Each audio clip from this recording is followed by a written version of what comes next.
City Manager Isaiah Hughley. Pops Barnes, District 1. Glenn Davis, District 2. Bruce Huff, District 3. Evelyn Turner Pugh, Mayor Pro Tem and District 4. Mike Baker, District 5. Gary Allen, District 6. Mimi Woodson, District 7. Walker Garrett, District 8. Judy Thomas, Post 9 at-large Counselor. Skip Henderson, Post 10 at-large Counselor. Tiny Washington, Clerk of Council. And City Attorney, Clifton Fay. Columbus, Georgia, this is your City Council. Well, good morning, everyone, and welcome to the November 14th meeting of the Columbus City Council. We're so glad to have you with us today. As always, we have a very full agenda, and we're glad that you've come to do your business here before the people of Columbus. Thank you those who are watching us online and also on CCG TV. This act of government, local government, actually reaches thousands of people throughout our community. You'd be surprised who watches because I hear about it all the time every time I go to a grocery store. So I appreciate you guys being with us today to see your government in action. We're going to go ahead and get started as we do every time we come together. We have Father Jeremiah McCarthy's here today from St. Anne Catholic Church, and he's going to start us off with the invocation. Father McCarthy, thank you for joining us. Thank you, Mrs. Mayor, Council. On behalf of St. Anne Church, I'd like to extend our blessings to you. Let us pray. Gracious and loving Father, as we gather in your name, we give thanks for the gift of life and the gift of this new day. For the blessings of the city community, for our colleagues, friends, and extended family, we give you thanks. For the generations of brave men and women who secured our liberty, we give thanks. We give thanks for our mayor, our city council, and for all who offer themselves for public service.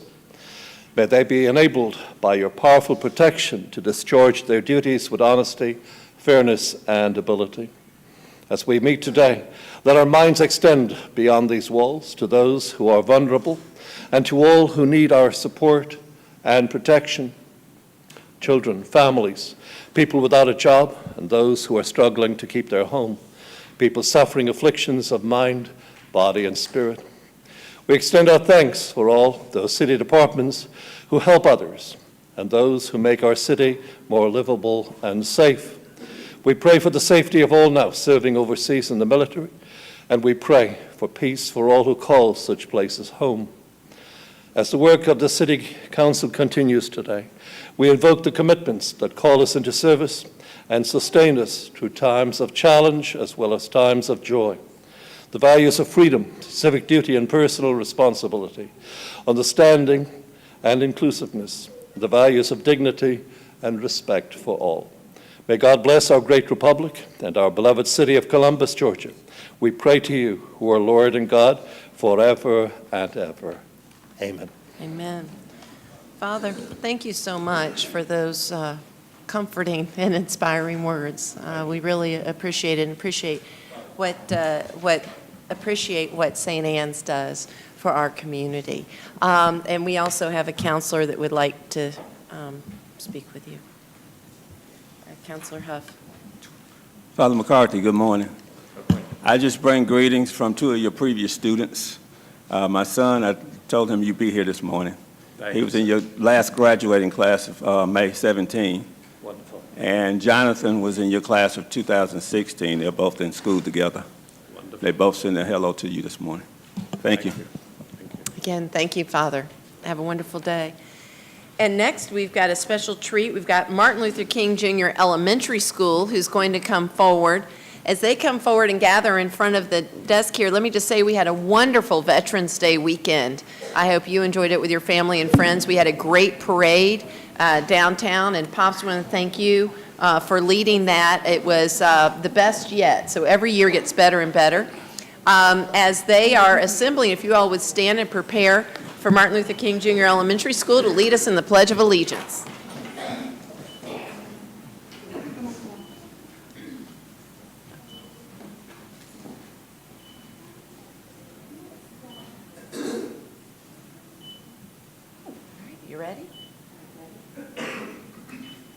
To the Lord, our Savior, America, and to the tribe this day, with nation, our God, invisible, and liberty, just for all. Awesome. Wow. That is really, really great. Well, we want you to introduce yourselves. Tell us your name and how old you are. Yes, sir. We'll start with you. Corel.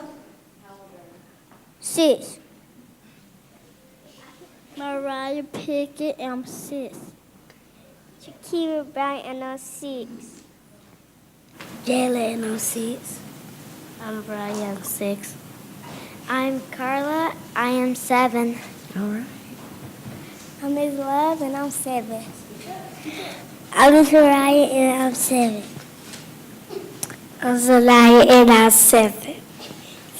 I'm Lamont, and I'm 7. I'm Zaya, and I'm 7. I'm Lucas, and I'm 7. I'm Larry, I'm 6. I'm Soraya, and I'm 6. I'm Ariana, and I'm 8. Ezekiel.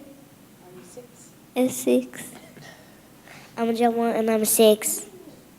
I Charity, and I 7. All right. I'm Anthony, and I'm 6. I'm Wyoming, and I'm 6. I'm Alice, I'm 6. All right. And Miss Rodriguez, please introduce yourself. You don't have to introduce yourself. You don't have to tell us how old you are. But Okay. I'm Miss Rodriguez, and I teach first grade at Martin Luther King Jr. Elementary School, and this is my class. awesome. And you brought your bus driver, Yes. and who we know in various other capacities, usually providing the information. So thank you so much. And the kids said, as I asked them if they had any questions, they said just wanted me to know they really enjoyed their bus ride. Okay, great. Yeah. So anyway, well, thank you very much. Let's Thank give them you. another round of applause.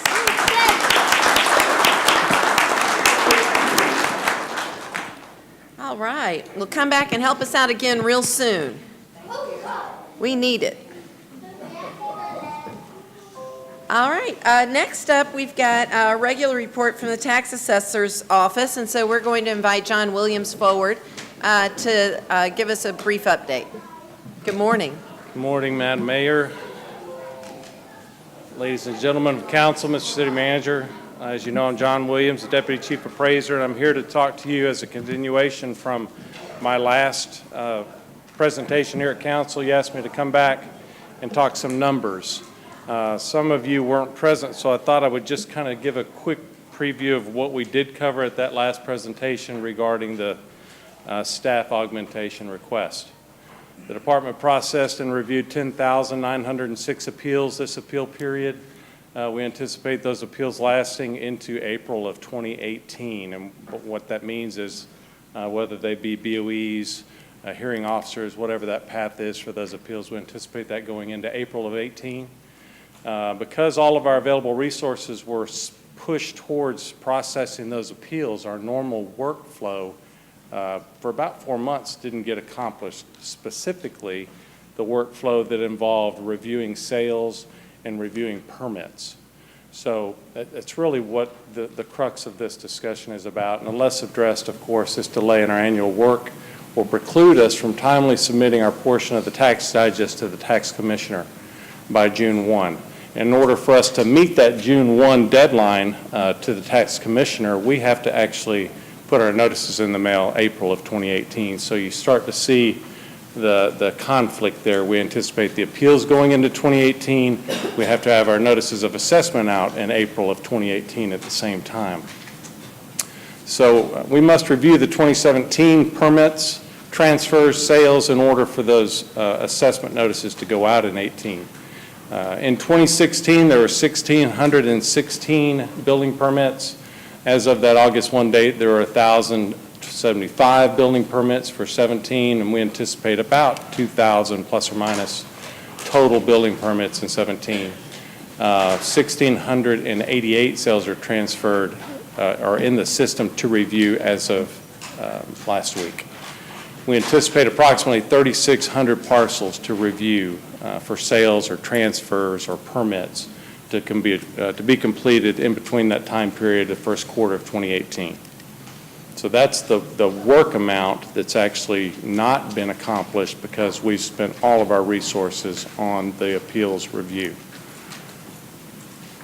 Pending approval, we've negotiated an addendum to the existing contract with Tyler Technologies to provide the service without the need for a new request for proposal or RFP. As you know, RFPs take time. And if you start doing what we used to call backward planning, when you start looking at that April 2018 deadline, start looking back at the amount of work we have to do, we don't have time for an RFP. We don't have time to start from scratch and go out and find a contractor to do the work that I'm proposing. Selecting Tyler, therefore, is the best solution because, number one, they're familiar with the software that we have from them. They know how to use it. We don't have to train another vendor to come in and use that software. They already know how to do it.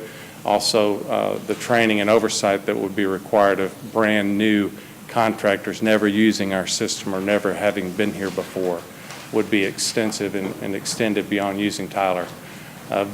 Tyler is capable of beginning their work that first week in January of 2018. And again, I say this almost every slide, we will not complete the work necessary to timely submit the digest if we don't have this type of staff augmentation. The initial cost that was quoted, and here's where we're getting into the numbers that I believe Ms. Thomas asked me to bring forward, but really all of you wanted to see that. When we first talked to Tyler about this process, they quoted $30 a parcel. And one of the things I believe is Mr. Henderson said, you know, can't they do something for us? Isn't there a little bit of room to negotiate, not only in this, but possibly in some support that they've got remaining in their current contract? So one of the things we negotiated down was, and it doesn't seem like a lot, $1 a parcel, but it really is. And if you look at Cobb was an example that Tyler gave me that they most recently negotiated this type of service with. For their new construction parcels, Cobb paid $70 a parcel for their new construction. For their permits and sales without new construction, that was $27, $28 a parcel. All three of those quotes, 70, 27, and 28, all did not involve the data entry and the initial valuation of those parcels that are included in this now $29 a parcel fee that they've agreed to do. So I know I just went over a bunch of numbers with you right there, but the $29, actually the $30 is a good rate to show some additional good faith. They reduced that to $29 a parcel. In the amendment to the contract that I'm speaking of now, the completion date is March 30th of 2018, and if you go back to my earlier slides, that April of 2018 timeframe that I've talked about a couple times, this fits perfectly with that. That's why I say we don't have the time to go out and find another vendor to do that because we won't make this March 30th, 2018 deadline. Prior to this aspect of negotiation and the potential amendment to the contract, we had already asked Tyler, our Board of Assessors had asked Tyler to give us some additional support time because of everything that's gone on with the high number of appeals, et cetera. And at that time, they had agreed to give us 15 person hours or 15 days of additional support for our BOEs. Now, in addition to negotiating from $30 to $29, they've negotiated an additional 5 days of person time. So what does that mean? That means we have a Tyler Technology, actually it's Steve Weiss, who you've met. He will be here in basically an additional month. It's 20 work days. He'll be here an additional month to provide appeal support to our staff. So that's just an additional thing that Tyler has provided, again, to show good faith. So they reduced their initial quote from $30 to $29 a parcel.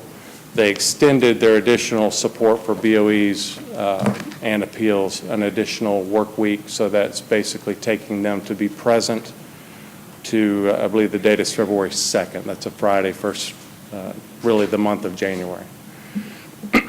The proposed resolution will be presented at the next council meeting for this amendment that I'm talking about. That's been given to Randy Lomax and Clifton Fay, City Attorney. to preview. Again, this solution is the only option that enables us to do the work we need to do to submit our 2018 digest timely to the tax commissioner. And that concludes those numbers. This last slide, if you want to put that back up for me, that last slide has the numbers. I assume that's what most of the questions will be about, but as always, I'm available for your questions. All right, we have Counselor Garrett. Hold on a moment. There we go.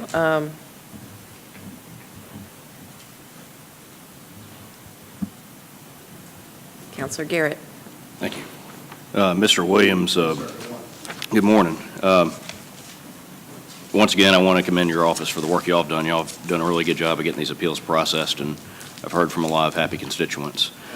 But I do feel like with Counselor Henderson, Tyler has put a burden on y'all that y'all didn't necessarily deserve, and $1 off of a $30 quote, I mean, to me is not, I'm not sure if there's any room for negotiation before that comes back before council, but I mean, I'd like to see something, you know, in a larger range, you know, that shows a little more recognition of what was placed on, you know, our office.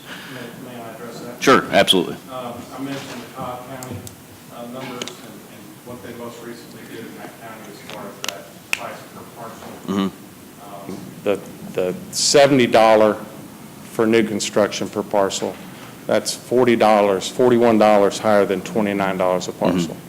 The $27 for permits and the $28 for sales transfers, that's right in line with that $29 quote. However, their quote didn't include the entry and the valuation aspect of it, which is $10 and $3. So it's $13 additional cost, on average, normal for their contract, that we're getting the benefit of not paying. So that $29, I can tell from being in the conference call and negotiating that, they didn't want to go there. They felt 30 was low already, based on everything you're talking about, based on the appeals and everything that we've gone through over the last 4 or 5 months. So that $29, from my perspective, is as low as they're going to go. And it does represent a discount over what they do for other counties, and already had been discounted at the $30 a parcel rate. So Do we have a cost as far as what it would take for you to, and I know the timing doesn't necessarily work out, but is there a cost comparison if we had to train our own employees versus what we're paying them? I've not done a cost analysis on what it would be. I just know it's more, and we don't have the time to do it that way. Sure. Thank you, Mr. Williams. Yes, sir. All right. We have Counselor Thomas next. Good morning, Mr. Williams. Good morning, ma'am. The $29 per parcel, is that the 3,600 parcels that you're talking Yes, about? it is. So we're talking about $98,000. I believe the number would be $104,400. I think 29 times 360, I believe, is 104,400. I don't have a calculator in front of me, but that's Okay, so correct. let's just round it off to 100,000 Okay, I like for that. discussion purposes. Divided by 20 days? No, ma'am. Divided by 3 months. The 20 days is the additional support that they're going to provide us in man days, or person days, I should say. Steve Wise is, as you know, he's been the project manager. He's the one that remains for appeal support. He'll be the one that goes in with our staff to the BOE hearing, for example. That 20 days, that's his additional time. His contract was scheduled to end the end of December. They've given us through the end of January, actually February 2nd, as a, you know, that typically in the contract is a per diem rate. And I think it was $800. I'm not exactly sure on that, but I believe it was about $800 a day if you chose to extend the support for the contract. So they've given us 20 of those days as a gift, as a, you know, a show of good faith, as Mr. Walker said. The 3 months, the 3,600 parcels are going to be reviewed in 3 months. That is the sales, the transfers, and the permits. And will that be done by, if this is approved, by both Tyler Technology people and our own staff? This request today, and what we're talking about today, is to augment our staff specifically to look at sales, transfers, and permits, that 3,600 number. We will be doing, they're going to go out and new construction, measure the house, take all the notes that they need about the property.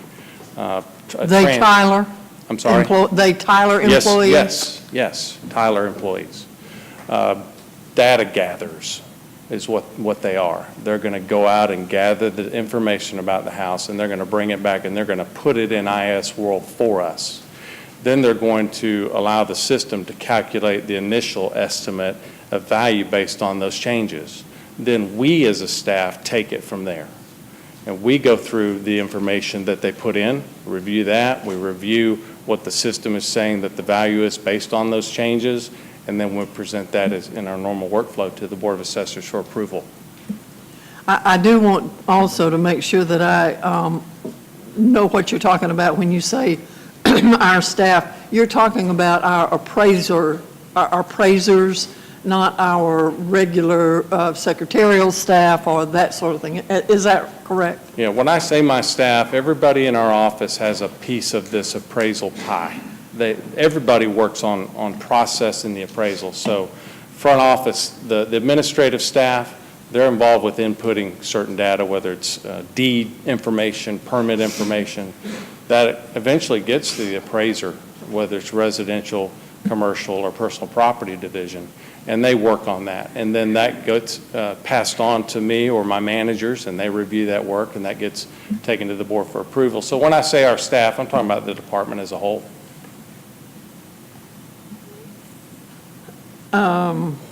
That's it for right now. Thank you. All right, we've got Councilor Henderson. Thank you, Mayor. I was going to ask our finance director if we have determined where this funding will come from. And if it's coming from, initially, because it's an operating expense, we would shy away from using fund balance. Since this, well, I say since, that's another question. Is this something that we consider to be a one-time expense for this year, or is this something that we can anticipate on an annual basis? And I guess that begs another question. Is it the result of just the sheer number and volume of the appeals? Or I know they have asked in the past for additional personnel. Is this just this a symptom of having too many properties for the people who are working to handle? Excuse me, in my opinion, it's a symptom of being understaffed in the residential division for a number of years. So that means, in your opinion, that this is going to occur every year? We're going to need... In my opinion, based on the last briefing we discussed this, I stated that we're going to need augmentation in the future. So whether that's permanent staff, which some counselors have spoke against and spoken towards contracting, or contracting like we're talking about now, one way or another, we're going to need additional staff. We have half the residential staff that we need based on the number of properties that we have and based on the IAAO standards as far as how many parcels an appraiser can realistically be considered Sure. to work on it every year. But it stands to reason that if that issue was sort of magnified because of the number of appeals. Correct. The need would be lessened, I would think, and therefore the amount of money we would and hope to spend would be less. Yes. I would think. I think we can all join in and hope that we won't have 10,906 appeals next year. Well, I can tell you, if we do, we won't have it a third year. Correct. We'll figure something else out. I don't anticipate that. No, I know that. I was making light of it. Y'all really did do a great job in trying to get through all those, but I know that it also backlogged this. It did. So let me ask, Angelica, where do y'all think where's this going to come from? What is your recommendation? At this particular time, it would be reserves, general fund reserves. I don't know if you were present at the Hometown Connection meeting, but I do plan to bring the FY17 final budget amendment back to council on the 28th as the first reading. And we did end FY17 a little better than projected, thanks to the great decisions and leadership of council, the mayor and the city manager. So we did end FY17 above 60 days. It was 64.92 days that we ended with FY17. So at this present time, it would be general fund reserves. Okay, and y'all are going to kind of move forward with maybe an RFP for contract employees to handle this on an as-needed basis, right? Yes, sir. All right, and is this going to be, when the resolution comes, is this an open-ended commitment from the council that you're asking, or is it for a fixed amount? Because I noticed it said 200,000 plus or minus. Obviously, if it's plus, it'll need a little extra money. Well, based on my interpretation and reading of the contract, it was no more than the 3,600 parcels. So the total amount, the maximum amount would be the $104,400. All right, thank you. Yes, sir. All right, we have Councilor Baker. John, for just a minute, if you would address the 1,600 building permits from back in 2016. What happened there and how is that playing out? I'm not sure I understand your question. It's on your worksheet. You need to review 1,600 building permits as far back as 2016. Those were what happened in 2016, and they were reviewed for 17. And Tax year 17. So those are, I was just showing you an example of what we did the year prior. Oh, That's okay. not work to be done. Okay. I thought that was a backlog, an No, sir. additional backlog you had to review. No. Just Okay. comparison, showing you what we had in 16, what we anticipate to have in 17. Okay, thank you. All right. We've got Councilor Henderson. All right. From a procedural standpoint, if somebody appeals and then it is satisfied, it doesn't matter if it stayed where it was or they just agreed with what you said when it went up, what is the limitations on whether or not they can appeal going forward? Is somebody had told me that somebody called and was concerned that if the appeal was finished, then for 2 years, they could not appeal that value anymore? If you just kind of clear up. Certainly. They can, any property owner can appeal any property that they own any year. Okay. So I think that answers your initial question. If that's a blanket, that's it. That's good to know. I could go into Nope, a lot you of time discussing No, other as long as things. you're not going to tell them no when they come through that That's appeal. correct. That's fine. Uh, Okay. Let me say this one thing. If they negotiate a value from an appeal, and whether that's a BOE decision or a written agreement between our Board of Assessors and the owner, taxpayer, we call that a 299C value because 299C is the code section that applies to all the criteria for these assessment agreement, the values that are agreed upon. If they appeal the following year, what happened? Let me back up. That 299C value that's when you hear a frozen value. People talk about my value's frozen for 3 years because I won an appeal at a BOE or whatever. You know, whatever that value is from a BOE decision or a written agreement between our board and the taxpayer. Frozen for the current year, so in this instance, it'd be frozen for 2017 and then 18 and 19. So the current year plus 2. If they appeal again, that freeze comes off. That's one of the things that they need to be aware of. So when I say any taxpayer or owner can appeal any property in a year, they need to be aware if they have a frozen value from a prior year appeal, when they appeal again, that frozen value can be removed. It's not automatically removed, but it's no longer frozen. Okay, so the risk then is if, in fact, they appeal again and the property did not go down, but it actually went up, that frozen status would no longer apply. It will no longer be frozen. Okay. Correct. Thank you. Yes, sir. And we've got the Mayor Pro Tem.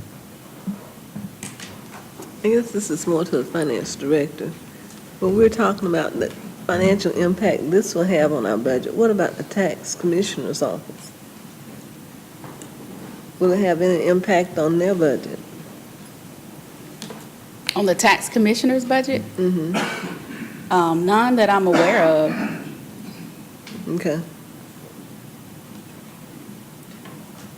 Okay. Is that good? All right. There's nothing further at this time, so Okay. thank you. Yes, ma'am, thank you. All right, next we have,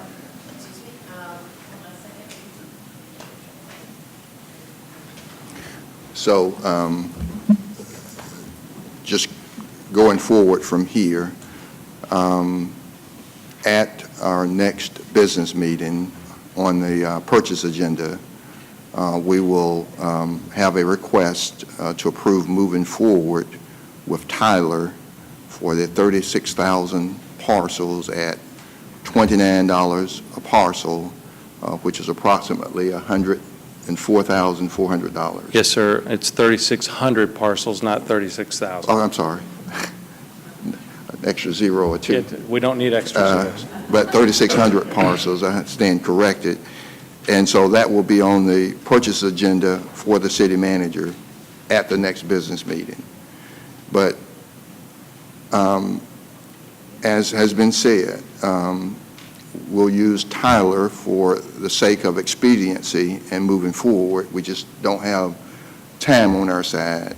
But we will be doing an RFP that we will be able to identify companies who can do this kind of work for us in the future if needed, much like we've done with architects, much like we've done with engineering services and other services that the city may need from time to time that will allow us to move forward quickly without going through an RFP process. And in my mind, I was separating this request from any future staffing needs out of the tax assessor's office. The tax assessor's office will have to bring that forward in the budget process, justify, convince council, and council would have to approve additional staff. It is my understanding that we are in the position that we are in because you diverted all of your resources to the appeals process and revaluation, what we went through, and you were not able to stay current with all of the work that now Tyler is going to come and assist you with. And so once we get through or done with Tyler on the 3,600 parcels, then you should go back to your normal operations, and you're saying when you get back to normal operations, you're simply just still short of staff. Yes, sir. And that's where you will need to convince council, justify, and get council approval. Yes, sir. And so this is not a commitment that there will be additional staff. That's something separate that you'll have to deal with. I understand. And so on the next agenda, it will be just this one-time deal on the city manager's agenda, on the purchase agenda for 3,600 parcels, $29 a parcel, not to exceed $104,400. And so I just want to make that clear that it's coming forward at the next business meeting. That is what we're asking, and it's a one-time ask. Thank you, Madam Mayor. John, thank you so very much. We'll move on with our agenda, and at this time, call forward the Columbus Water Works. Mr. Steve Davis is here. Good morning. And they want to speak to us about a public rate hearing, or conduct a public rate hearing. Mr. City Attorney, do you need to be involved in this? There you go. Thank you, Madam Mayor, and members of the City Council. Thank you for allowing us this opportunity. I'm sorry. This is our annual, there we go. This is our annual hearing on the Waterworks rate proposals, and they come to us with their 5-year plan, and then they come every year and update us on how that's proceeding. So. Okay. Thank you. Thank you again for allowing us time on your busy agenda to present this as a public hearing. Madam Mayor, as you know, yesterday our board approved coming here today just to present this information so we formally approved the public hearing process. So what we will do here, if we have any comments from any of y'all or the public, then we will take that back to our board at the December meeting and then make a recommendation on a rate increase in December. So I think what you'll see here is something you've seen in the past. There's not a lot of change. It may be a little mundane, but I think hopefully what you'll glean from that is consistency. We've got an approach to our finances we think is working, and that's what we're presenting to you. So how do I advance the, oh, I'm sorry, okay.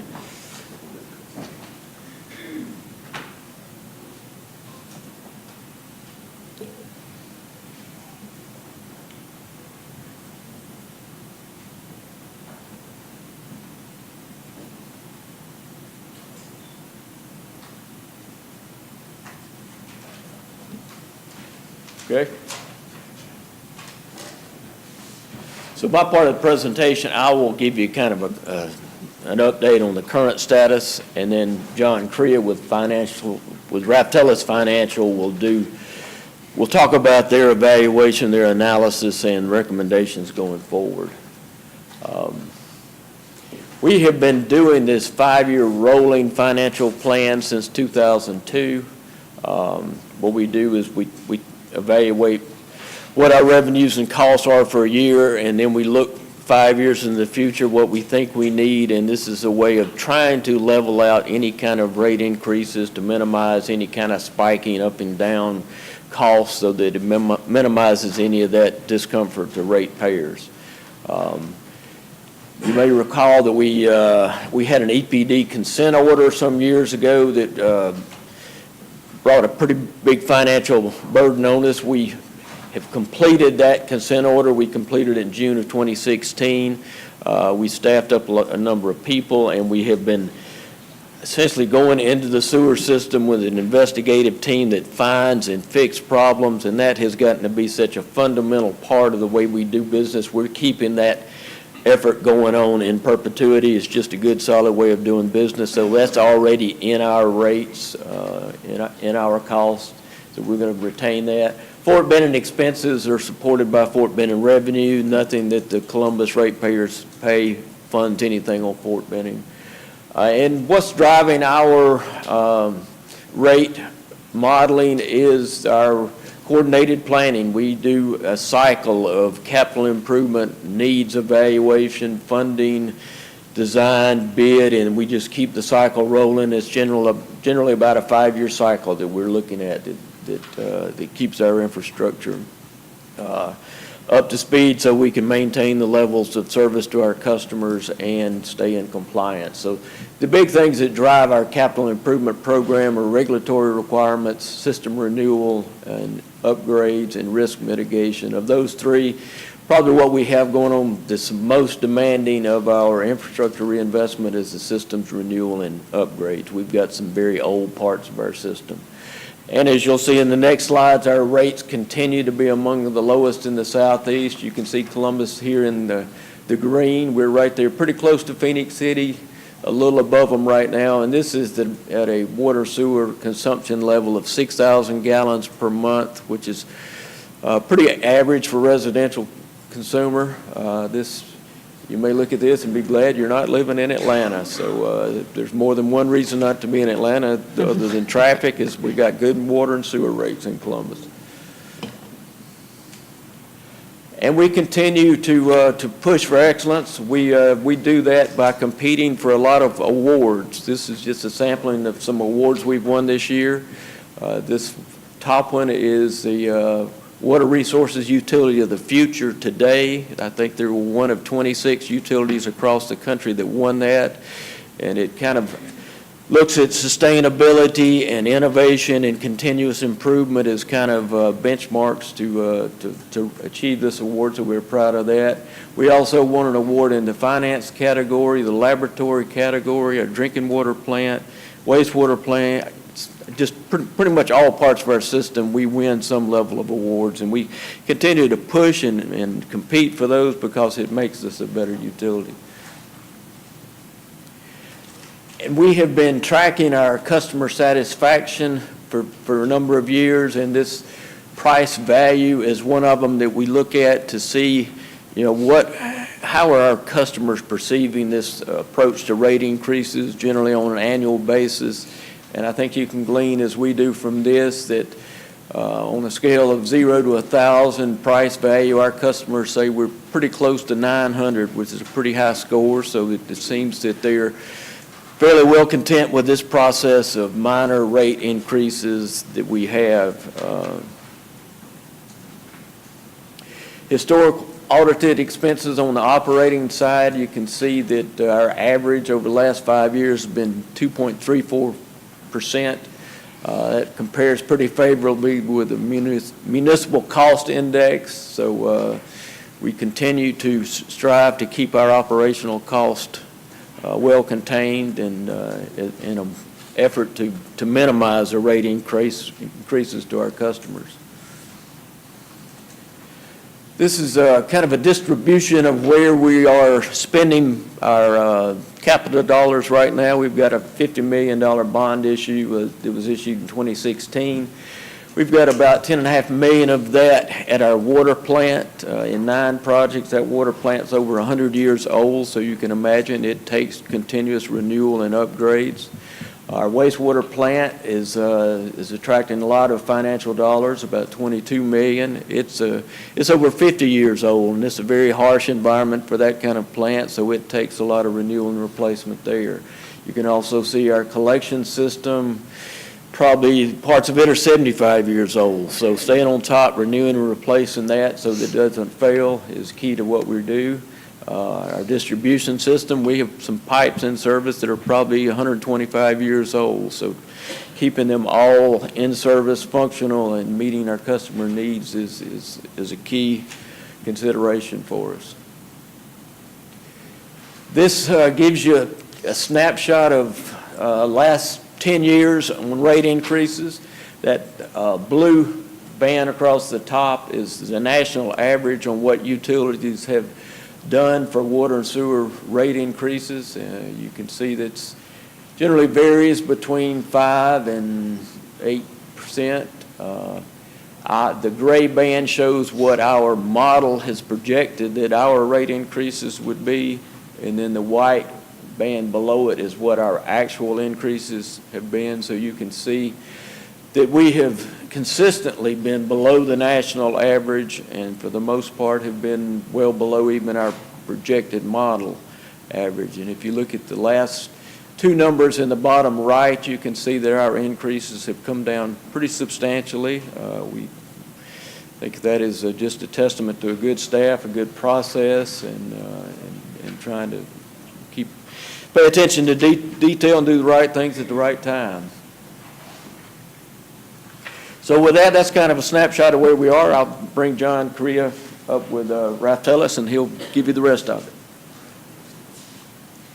Good morning. Steve mentioned my name is Joe Correa with Ralph Tellis Financial Consultants. It's confused me with the older guy that usually is here, John Davis. We do work with water and wastewater utilities across the industry. That's all that our firm does. We're excited, again, to have the opportunity to come in and work with staff at the Columbus Water Works to review and update that rolling 5-year financial plan. So today we're going to take a look at what that looks like over the next 5 years. We will certainly provide a little bit of perspective on where we were with the most recently completed fiscal year, and then also look at over the next 5 years where we anticipate the water and wastewater rates going, with an emphasis, again, placed on the 2018 recommendation that the Waterworks has right now. Looking back at fiscal year 2017, Waterworks had a strong year of water sales due to just the way the weather patterns turned out. We actually exceeded our revenue projections by about $2.7 million. On the other side of the ledger, we were able to save on the cost side by about $2.5 million. So we had a strong revenue year, and as typically occurs at the Waterworks, we're able to come in with lower expenses than were projected. As I mentioned, the revenue was higher than normal because of higher than expected water sales, which translates also into higher than expected sewer sales as well. As we look out over the next 5 years, and Steve mentioned this, the reasons for that continued slow, moderate adjustments to the rates are to make sure we're proactively funding capital reinvestment. We have a lot of assets out there buried underground that we're not seeing regularly, but we need to make sure we're taking good care and being good stewards of those assets. So it's renewing and replacing the lines and the other infrastructure, making sure we're complying with any new regulatory requirements, and also just making sure that we have a good eye on any risks that might be out there. In addition, continue to have just the general inflationary cost increases related to supplies, materials, healthcare, et cetera. Looking out over 5 years, as Steve mentioned, over the last 10 years across the industry, we've seen at a typical annual rate increase for utilities is just south of the 7% per year. We don't see this trend changing at all with the work that we're doing across the state and across the industry, so we do forecast industry-wide continued annual increases in the 6 to 7% range. The Columbus Water Works model right now projects about an average of that just under 4% per year annual rate increase, and the current recommendation for the 2018 rate increase is a system-wide average of 2.86%, so well below the industry average. And again, because we had a strong year last year, are able to kind of lower the request for 2018. So again, the only thing we're talking about here is that 2018 rate. The rest is more projection. And what we do every year is kind of come back and take a fresh look, and where we have an opportunity to lower that rate recommendation, we will.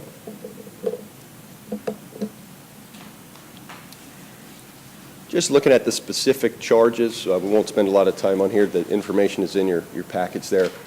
For a water customer, most residential customers are in that 5/8 or 3/4 inch meter size. So their base charge that they pay every month increases 70 cents per month on the water side. If we look at the unit, the volumetric rates based on how much water is consumed, those charges are only going up a few cents per unit. The reason there, we've shifted that 2.86% to recover a little bit more on the base charge to help with our revenue stability, to mitigate some of the risk with how the weather impacts water sales. So again, the overall increase is the 2.86%, but we put a little bit more on that base charge and lessen the impact on the water sales amount. Yep. On the water-based charges, you said the majority fall in which range? I'm sorry, what's that? Water-based charges? Yes. You said the majority of the population falls in? The 5/8 inch. 5/8? Yep, that lowest amount. Okay, thanks.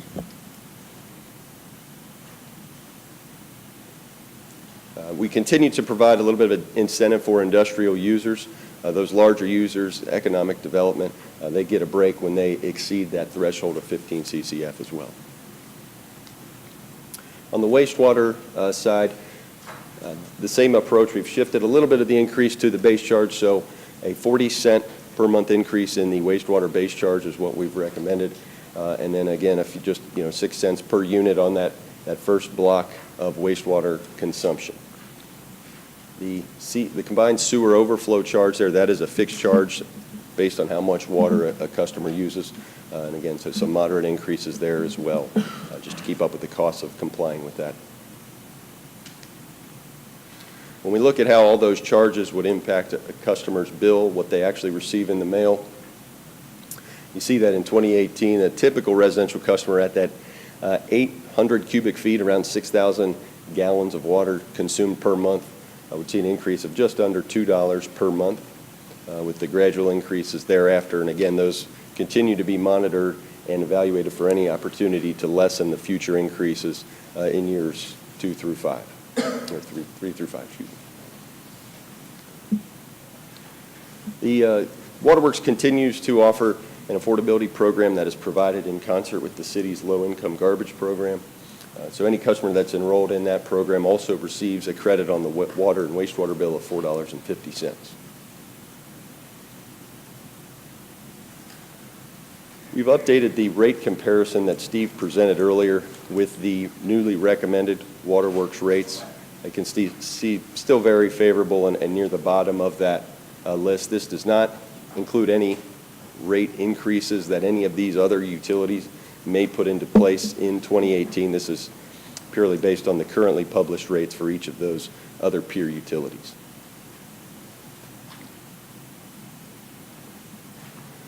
So as we look forward, again, the forecasted increases of below 4% per year, consistently lower than what we're seeing across the industry.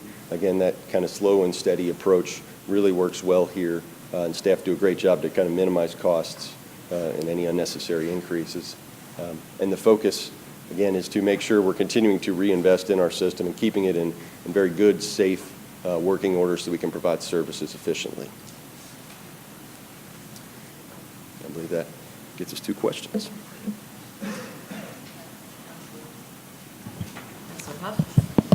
Yeah, good morning. I just needed to know, who can I call? I need to come by and sit down, have a sit down. Call me. Okay.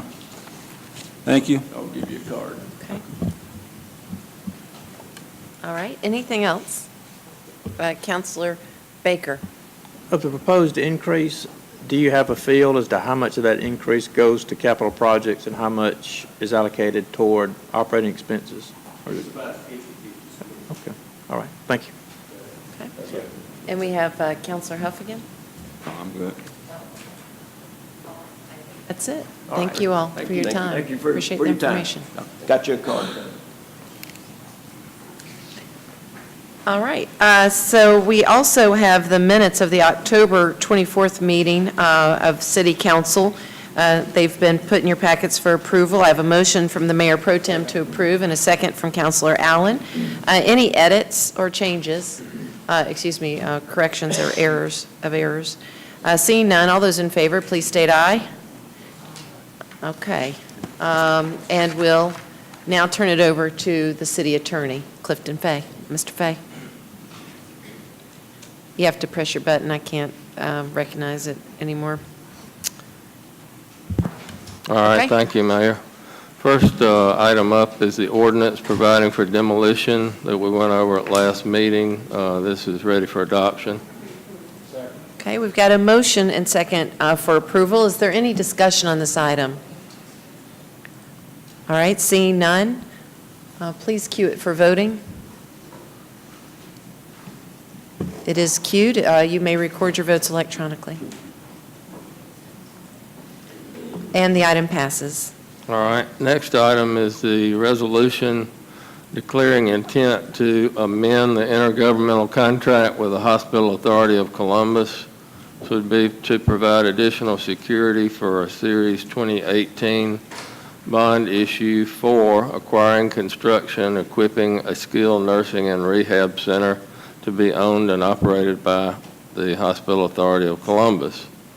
I know Mr. Jim Pennell, John Sheftel, bond counsel, they're here. Britt Hayes is here. If there are any questions from council, some of the other members are here.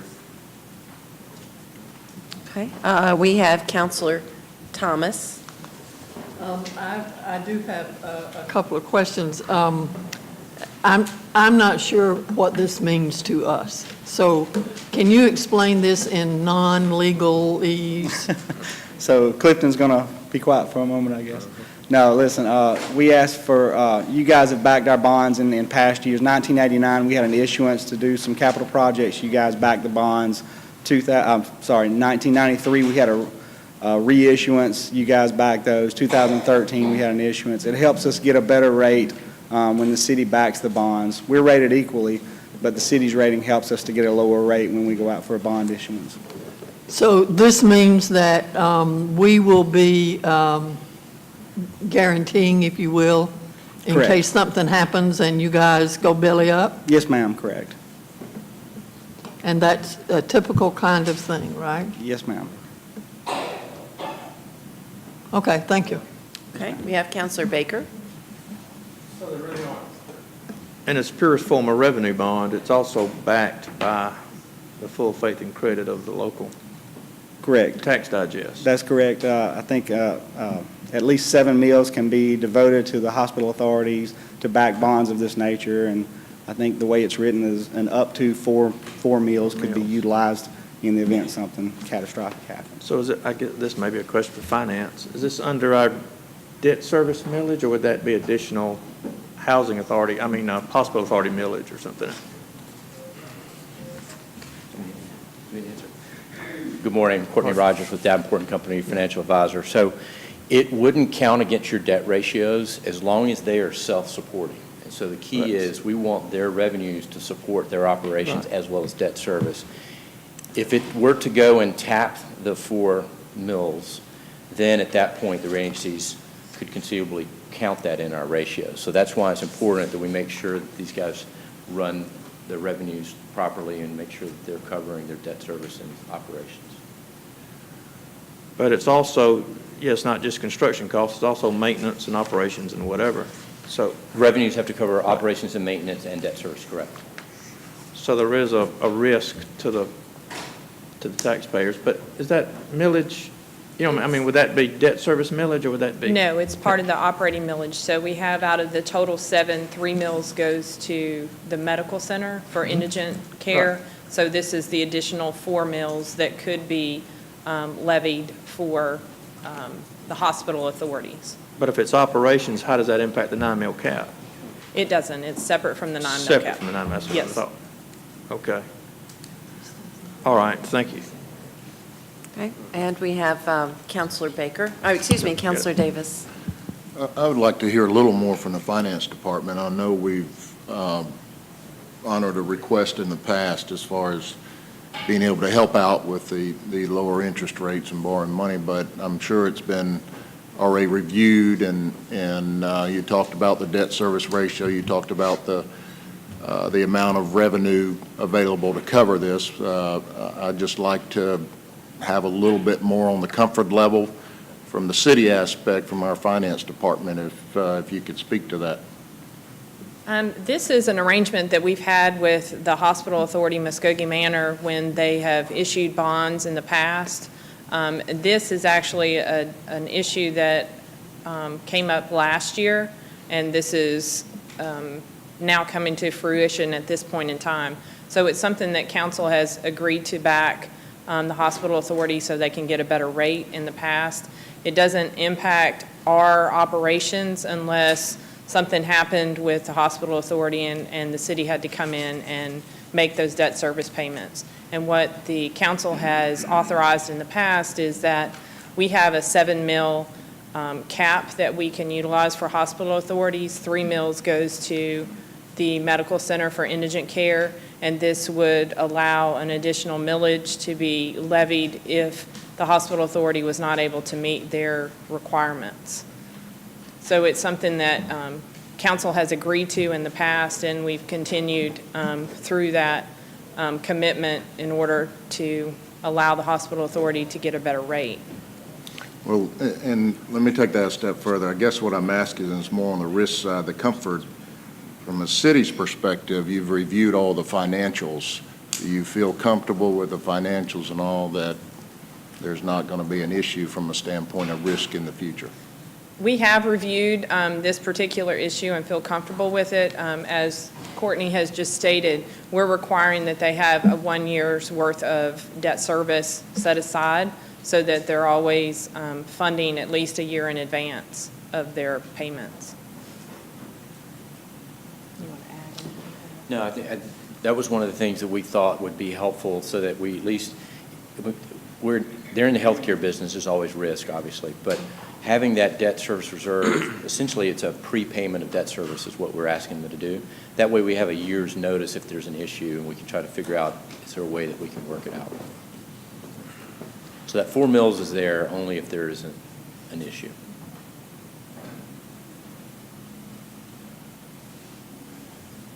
Okay. Any other questions? Yep. Yes, we have Counselor Henderson. Thank you, Mayor. Yeah, and I was just going to say that, as I recall, correct me if I'm wrong, Pam, but in the past, when we've done this, I mean, the hospital authority has a very strong track record of being able to generate enough revenues to not only meet their obligations, but they've also been able to set aside money. And I'm comforted a little bit by their past performance as well as by the sort of prepaying a year's worth of the debt service. But we've never asked this, but in light of some of the questions, our finance department typically goes through a little bit of a vetting process, not a true underwriting process, but you certainly look at the trends and try to, we can't really see around corners, but we're doing what we can to try to make sure that it's a wise investment on our part. and the likelihood of accessing this millage is pretty slim, barring some kind of economic or fiscal crash. That's correct. Okay. Thank you. Okay. We have Counselor Thomas. So if I understand this, this is sort of like we're co-signing the loan, That's correct. and we don't have to pay anything unless the principal party cannot pay off the bonds, and we are requiring that they have a year's worth of payment standing by to pay off that bond, so that our taxpayers will not see any increase at this point for anything, because these guys are doing what we have required them to do. Is that a correct statement? Yes, ma'am, that's correct. Okay, I got it. Thank you. All right, that's it for Okay, questions? we'll entertain a motion to pass the resolution. Okay, we've got a motion. Is there a second? Is there any discussion related to this item? All right, seeing none, if you would please cue the item to vote, and you all may record your votes electronically. And it passes. Passes. Thank you all for being here this morning. Thank you very much. Mayor, the only other thing we need is an executive session on personnel and potential litigation, and we've got a couple of counselors who need to leave early, so we're asking that we do the executive session after the public agenda. Okay, there'll be a problem with that because we have a lot of people here for the city manager's agenda who Okay. have the look of horror and shock on their face. They've already sat here for an hour. So let's do the best we can. We can call those items up to the city manager's agenda and maybe get them out of the way and then go into executive session and do purchases and all that stuff later where there's no citizens that have taken off work this morning to be here. Okay, let's move on to the public agenda. And I'm going to call first Mr. Michael Scripshire, representing Vita Volunteer Income Tax Assistance. And he would like to talk about free income tax filing assistance. Let me ask you, Mr. Scripshire, before you're up, is this a business? Do you have a business? No, ma'am. It's a tax filing business. Okay. All right. I'm going to put the clock up, and if you could just state your name and your address, please, for the record. Excuse me. I am Michael Scrumpshire. I reside in Muskogee County at 2743 Vultee Drive in Columbus. I'm a full-time volunteer at the Columbus Baptist Association, which houses one of the VITA offices that I'm here to speak about today. Our coalition, the Chattahoochee Valley VITA Coalition, on Tuesday, June the 19th, 2007, under then-seated Mayor Jim Wetherington, that date was recognized and proclaimed as VITA Coalition Volunteer Recognition Day. The reasoning for this is because without volunteers, this program does not run. VITA stands for Volunteer Income Tax Assistance and is still going strong. Offices located throughout the Columbus area. My office at the Columbus Baptist Association, an office at the Family Center, the Goodwill Southern Rivers on Cross Country Drive, the Goodwill Southern Rivers Midland on Flat Rock Court. Personally, I've been a volunteer and instructor in the VITA program for 12 years. I teach not only the local tax law, but also Fort Benning. This will be my first year not at Fort Benning due to the fact that they have taken on staff to do that. But there is absolutely no fee or donations solicited at any VITA tax preparation location to the citizen. This is a completely, totally free service run by IRS tax law certified volunteers. They are all certified in tax law, must pass a written and computerized exam, usually taught by myself or someone from Goodwill. Any tax return brought in by a citizen can and will be electronically filed unless that particular citizen asks that it not be done so. and we're simply trying to get the word out to the area, excuse me, as when a citizen goes to a rapid refund location that starts opening about this time of the year, they really have no idea what they're going to get is a refund anticipation loan, and it's usually a high-interest loan. The average citizen has no idea how much of their refund is going to pay back that loan. I like to say, I used to say the corner of Fifth and Nowhere, and then I remember we got a Fifth Avenue in Columbus. So now when I'm training, I just tell people, those that go to what I call the corner shop on the corner of Santa Claus Avenue and New Year's Boulevard, and they walk in and they have that tax return prepared with that last check stub for the year, thinking they're going to get this rapid refund. They're actually getting a rapid refund, but it is a loan, and they are as a high-interest loan. And the average citizen does not have any idea, just by looking at their tax return, how much they should be receiving in a refund. So these places can get away with charging someone upwards of $500, $600, and $700 just to prepare the return. And then it's usually done wrong. Now, I'm not speaking of your CPA offices. I do not want to undermine them in any way, because they do things, they generally handle tax returns that we are not certified to do through VITA. So again, this year, under the federal law, is in effect stating that taxpayers claiming the earned income credit or the child tax credit will not begin receiving refunds until mid-February. That goes for everyone. You can file on the first day of filing season, sometimes toward the end of January, but the earliest you're going to get anything is the middle of February. Even with the rapid refund companies, you will get that check, but again, it's a high-interest loan. There's absolutely nothing you can do about it. And a lot of the places use education credits on these consumers' tax papers, and I cannot count on my fingers how many times in the past 12 years I've had someone come to me that has been to one of these places and need to have their return amended, and I can't amend it because they've left that place without having a paper copy of their tax return. If you leave somewhere without being given a paper copy of your tax return, chances are they don't want you to see something that's on it. Please, even if you come to a VITA office, which I guarantee you if you come to a VITA office, you're going to get that paper return. Okay, sir, that is your 5-minute warning. Yes, ma'am. I'll put another 5 minutes on there. If you could just wrap it up, please. Yes, ma'am. Just really wanted to make the counselors aware. I apologize to the clerk of council. I do have a handout for the counselors. I will leave it with her. I should have sent it in to her earlier. It's just giving you the locations and hours of operations and point of contact for each site if your constituents call you. If you'll put it on her chair there, or give it to the city manager since Okay. Lindsay's gone, that'd be good. All right, thank you. Thank you, Mayor. Thank you, council, for your time, and I hope you have a good day. All right, thank you so much.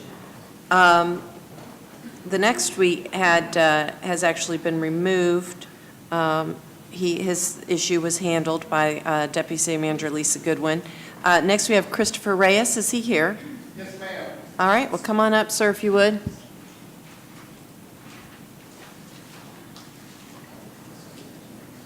And if you would, just state your name and address for the record, please. Christopher S. Reyes, 7200 Springbrook Drive.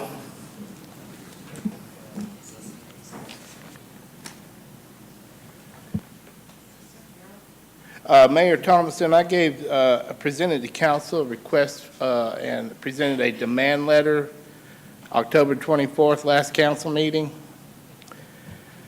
Do you have the answers and resolution in writing? Sir, if you would, just go ahead and make your statement, then whatever you have, we'll respond. But we do recall that you requested certain information. I know the staff has been responding to you, but if you take your time and use it to make your statement, then when you conclude, we'll have the city attorney or whomever respond to your comments. I am at conclusion, ma'am. Okay. Thank you very much. Where are we on getting a response to Mr. Reyes? Who was doing that? Mr. City Manager, or do you know?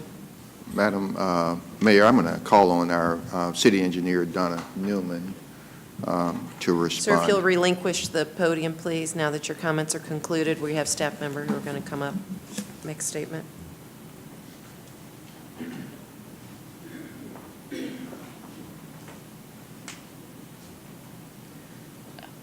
Mayor and council, I believe a majority of the information Mr. Reyes has been requesting through his demand letter as well as numerous emails is information from the Columbus Water Works. We have provided him all the information that we have and have also assisted him with other things over the last year. Right, I know this has been going on for some time. Okay, thank you, Donna. Mr. City Attorney, Mr. Reyes had said he made a demand for a letter response from the city and wondered if you had that response? or No, is that the there's a Waterworks? response that came from the Waterworks to Mr. Reyes from the Waterworks attorney. That is the response. And also, Ms. Newman has told Mr. Reyes, under the Public Records Act, that she has given him everything that was responsive. There are no other documents that exist in the city control, the engineer's office, that are responsive to his request. Okay. All right, Mr. Reyes, that's a response of the city, then whatever we have given to you. There'll be no further response from your demand the other day. Now, the Waterworks, as you may know, is a separate authority, enterprise, actually. It's affiliated with the city, but it's a separate entity. They meet once a month, and they have public meetings, and you can get on their public agenda if your issues are related to the Waterworks. They were here a few moments ago. They actually met yesterday, and so you can call the Waterworks or go online and get a list of their public meetings and get on their public agenda. Okay, I think you've appeared on their public agenda before. No, sir. That's why I wanted to make sure you knew you were relinquishing the podium. All right, well, thank you. I hope you can get in touch with the Waterworks, and if you have anything further, you can get with our Director Newman about whatever else you may have, or you can get it to us in writing, okay? Thank you. You send a number of emails, and I've seen a lot of responses, so I think people have been responding to you. All right, thank you. Next, we have Mr. Kerry McCraney, who wants to speak to us about safety concerns. Mr. McCraney. Mr. McCraney? Okay. If he comes in before we end public agenda, we'll get him up. Next, we have Ms. Cheryl Maddox, who's representing the River Valley Area Agency on Aging. Hello, good morning. And would like to speak to us about Medicare open enrollment for seniors. Yes, ma'am. Good morning. If you would just state your name and address, please. Cheryl Maddox, 813 Walden Chase Lane, Columbus, Georgia, 31909. Again, my name is Cheryl. I am a Georgia Cares Coordinator with River Valley Area Agency on Aging. And the Georgia Cares Program is a state health insurance assistance program that help Medicare beneficiaries answer their questions. We provide free, personalized counseling, education, and outreach. We are confidential and we are unbiased. We do not work for any insurance companies. With it being open enrollment, which started October 15th and will end December 7th, we are available to do plan comparisons. So we can, if you have a Medicare Advantage plan, or for those that have a prescription drug plans and you want to see what's available for 2018, we can do those plan comparisons for you. And I just want to let everyone know that our services are available at for Georgia Cares at River Valley. Thank you. Thank you very much. We've got Councilor Barnes with a question. Oh, excuse me. We'll do Councilor Barnes and then Mayor Pro Tem. City Mayor? Okay. You're on. Thank you.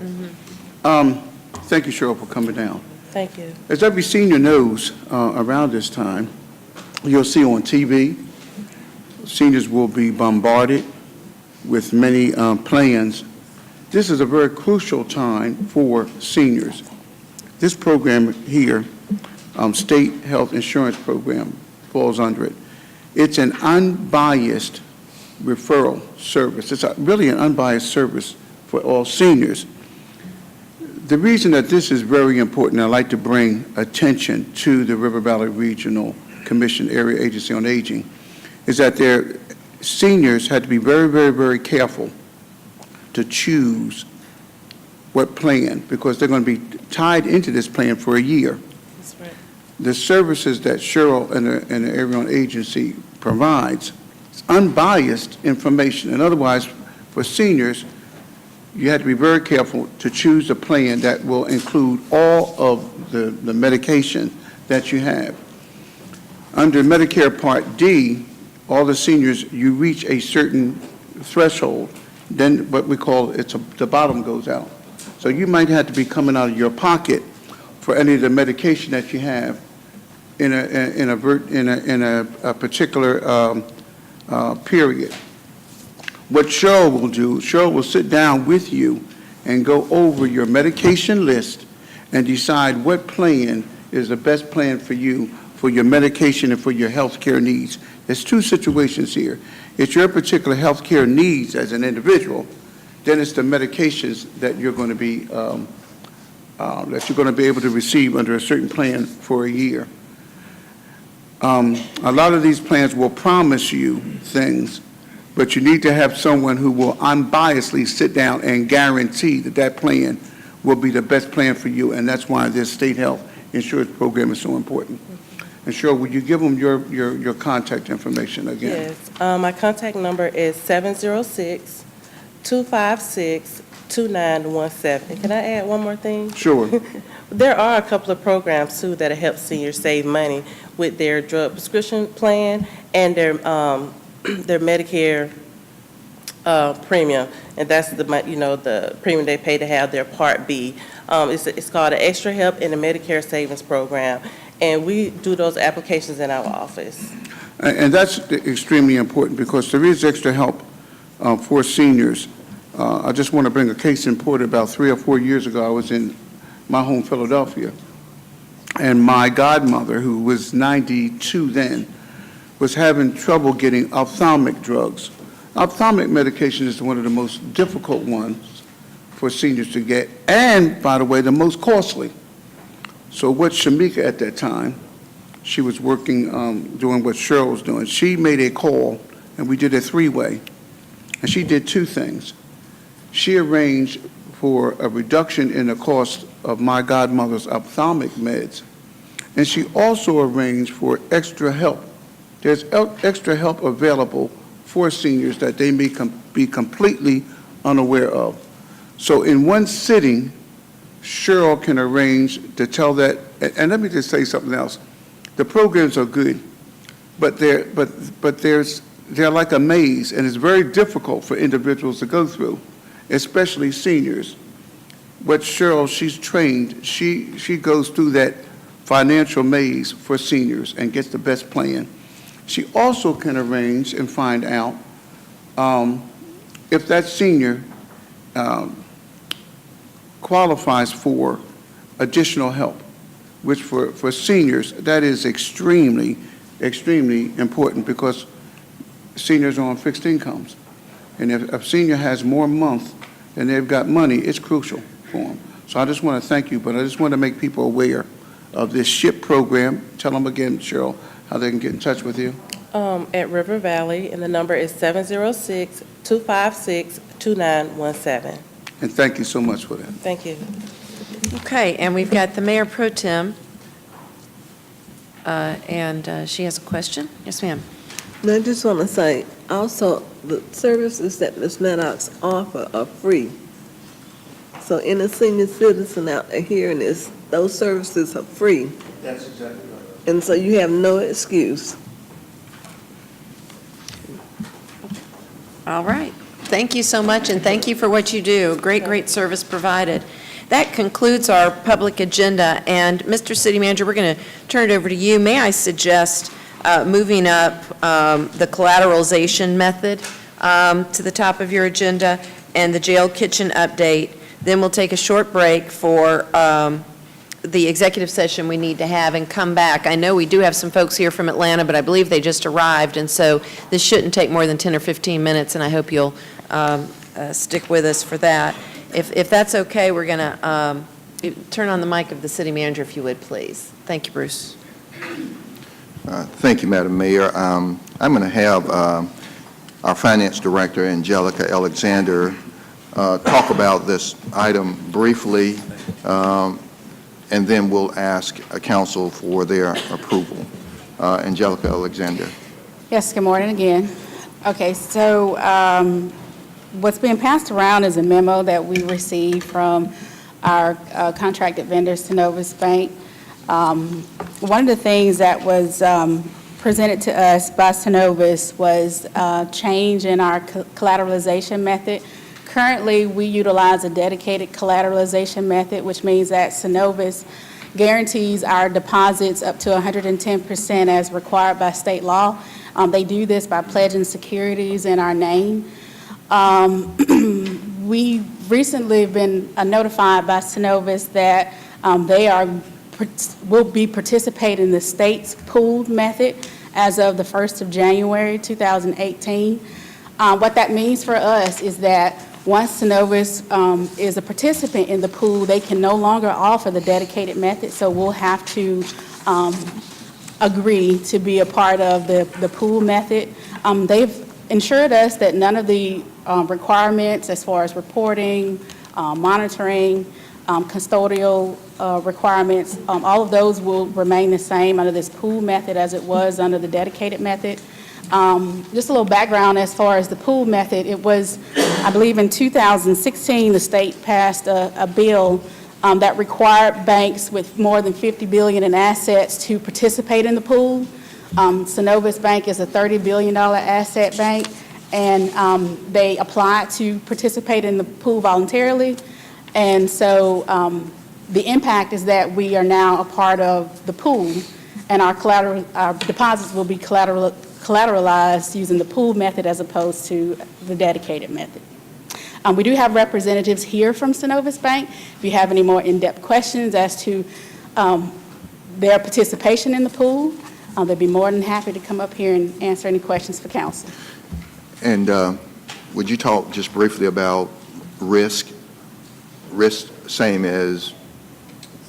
Right, but there are risks under both methods. In the event of bank failure, there's the risk of uncollateralization. Currently, in our, I believe state law requires us to be collateralized within 10 days. Our current contract with Synovus requires them to collateralize us within 3 days. And under this pool method, it is also within 3 days. So we'll still under the same protections under the pool method as we were under the dedicated method. Okay, Madam Mayor. We've got a motion and second for approval. Is there any discussion or questions related to this item? Seeing none, if you would cue the item for voting, please. All right, and you may vote. Thank you, Madam Mayor, and we'll go ahead and... It does pass. I'm sorry. That's okay. We'll go ahead and move the jail kitchen update up. We've got Lieutenant Giff Anthony here with the Muskogee County Sheriff's Office, and we do have our sheriff present, Sheriff Donna Tompkins, and also Major... I'm sorry. Chief Troy Culpepper. I'm sorry. Good I'm about to morning, call him Major, everyone. but Chief. Chief, thank you. Yeah, I know, it's hard to keep up. We just were asked to bring an update, so to speak, of when we were moving ahead. And of course, Lieutenant Giff Anthony and Chief Culpepper have kind of taken the lead on this project. I do want to give just a tiny bit of background on it. When I first came into office, we were talking about a patch perhaps for fixing this floor. Chief Culpepper went down and got with Lieutenant Anthony. We discovered at that time that there's been talk about this floor since 2015. I believe we had a meeting with the city manager, and he suggested that our city engineer come down and look at that floor. Somewhere before that we were talking about approximately $125,000 to fix the floor. Once the city engineer came down, he explained that some of this was structural and would really need to install drainage underneath that floor. Otherwise, we would be right back in the same situation within a couple of years. What we didn't foresee at that time also was that fact that they would have to completely gut the inside of this kitchen to install those drains, and during that whole process, that kitchen would be unusable for the inmates, so, or for us to prepare meals. So as we began to move forward with this project, one of the other things that became important was the fact that we now have Thanksgiving and Christmas, and we needed 30 days of dedicated service to working on this project. And, you know, most contractors are not, they're going to want to take a little time off for Christmas and things like that. But it's very important for us to get the project done within the 30-day mark so that the costs are maintained to everyone. Now, I can give you specific dates if you're looking for that, but I will say that it was brought to my attention this morning that the inmates also watched the city council presentations, so so I'm not quite sure that specific dates for a lot of things are good, but I will tell you that our plan at this moment is beginning on January the 2nd. We should have that mobile kitchen, you know, coming our way and going live ultimately with all the paper goods and the mobile kitchen sometime around January 8th. Again, we needed 30 days of uninterrupted service. But if you have other questions, perhaps Lieutenant Anthony would be better served to answer some of those on specifics. All right, any questions of the sheriff? Okay, we have Counselor Huff.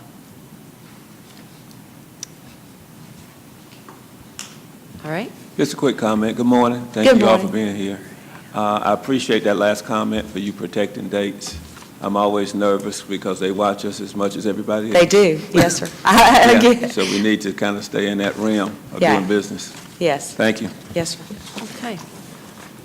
All right, and I think that's it. All right, thank you. So, thank you. And Yes. Madam Mayor, I was just going to say, if we are about to go into executive session, if we could just go ahead and handle number 1 on my agenda. I know that Mr. Larry Love is here, and we could let him go if we could do this. I don't think it'll take very long.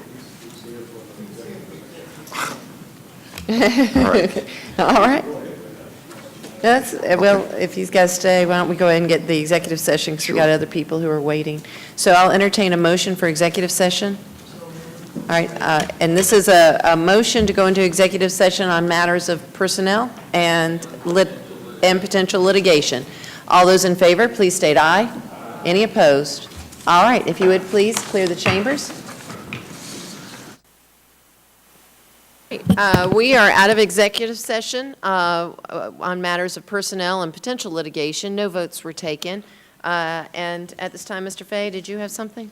Yes, Mayor. I'd like to call up the resolution where the council will appoint Donna Willingham as clerk of the Recorder's Court of Columbus, Georgia, at a salary of $45,195.91, and that is ready for action. Okay, we've got a motion and a second. Any discussion on this item? Okay, please cue it for voting. Or actually, we have to, it's not, it's an add-on, is it? It's not on there? Okay. All those in favor, please state aye. Are there any opposed? Okay. Okay, and Ms. Washington, we'll get you a formal copy with the name and salary included. Okay. We have Councilor Henderson, and then we'll return to the city manager's agenda. Yeah, I'd just like to say good job to the three amigos that were spearheading that. In fact, they may want to make a comment as to the total impact to the budget in that area with this hire. It actually is a saving, if one of y'all wants to address that. I think that's important to let the folks know. All right, we've got Councilor Thomas. Thank you, Mayor. This position is a new position. You will recall that when we started looking at the Recorder's Court, we eliminated a position and created a new position. And so this one is a new position, and the salary is about the same as what we were paying before for one of those positions.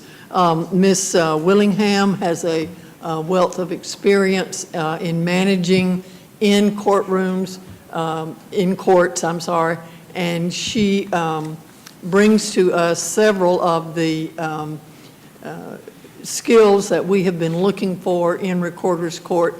The committee thinks with Ms. Willingham's hire and the appointment of Judge Hunter as the chief judge for Recorder's Court, that we are well on our way to having the stellar Recorder's Court in the state. So I appreciate, and Councilor Allen and Councilor Barnes were on that committee with me, and we appreciate your support and your enthusiastic hiring of Ms. Willingham. Thank you. Great, thank you. Councilor Allen, did you have anything? No, okay. All right, so Mr. City Manager, back to your agenda. Thank you, Madam Mayor. Number one on my agenda comes from Judge Stephen Smith. It's an addition, an add-on to our legislative agenda list, requesting approval to add item 20 onto the 2018 legislative agenda to request local legislation to increase the civil jurisdiction of municipal court from $15,000 to $50,000. Second for approval, we have Councilor Garrett with discussion. I was just going to speak in favor of that. Right now, we have updated that in so long that you can barely try a car wreck case in municipal court or do much. $15,000 just doesn't give you a lot of leeway, and almost everything's being shifted to stay or Superior Court. So, just speaking in favor of that. Okay, and then we have Councilor Baker with discussion. And I'm fine with that too, if that's the way it needs to go. I just didn't know had there been any discussion about, is that going to increase the caseload and thereby the need for additional staffing?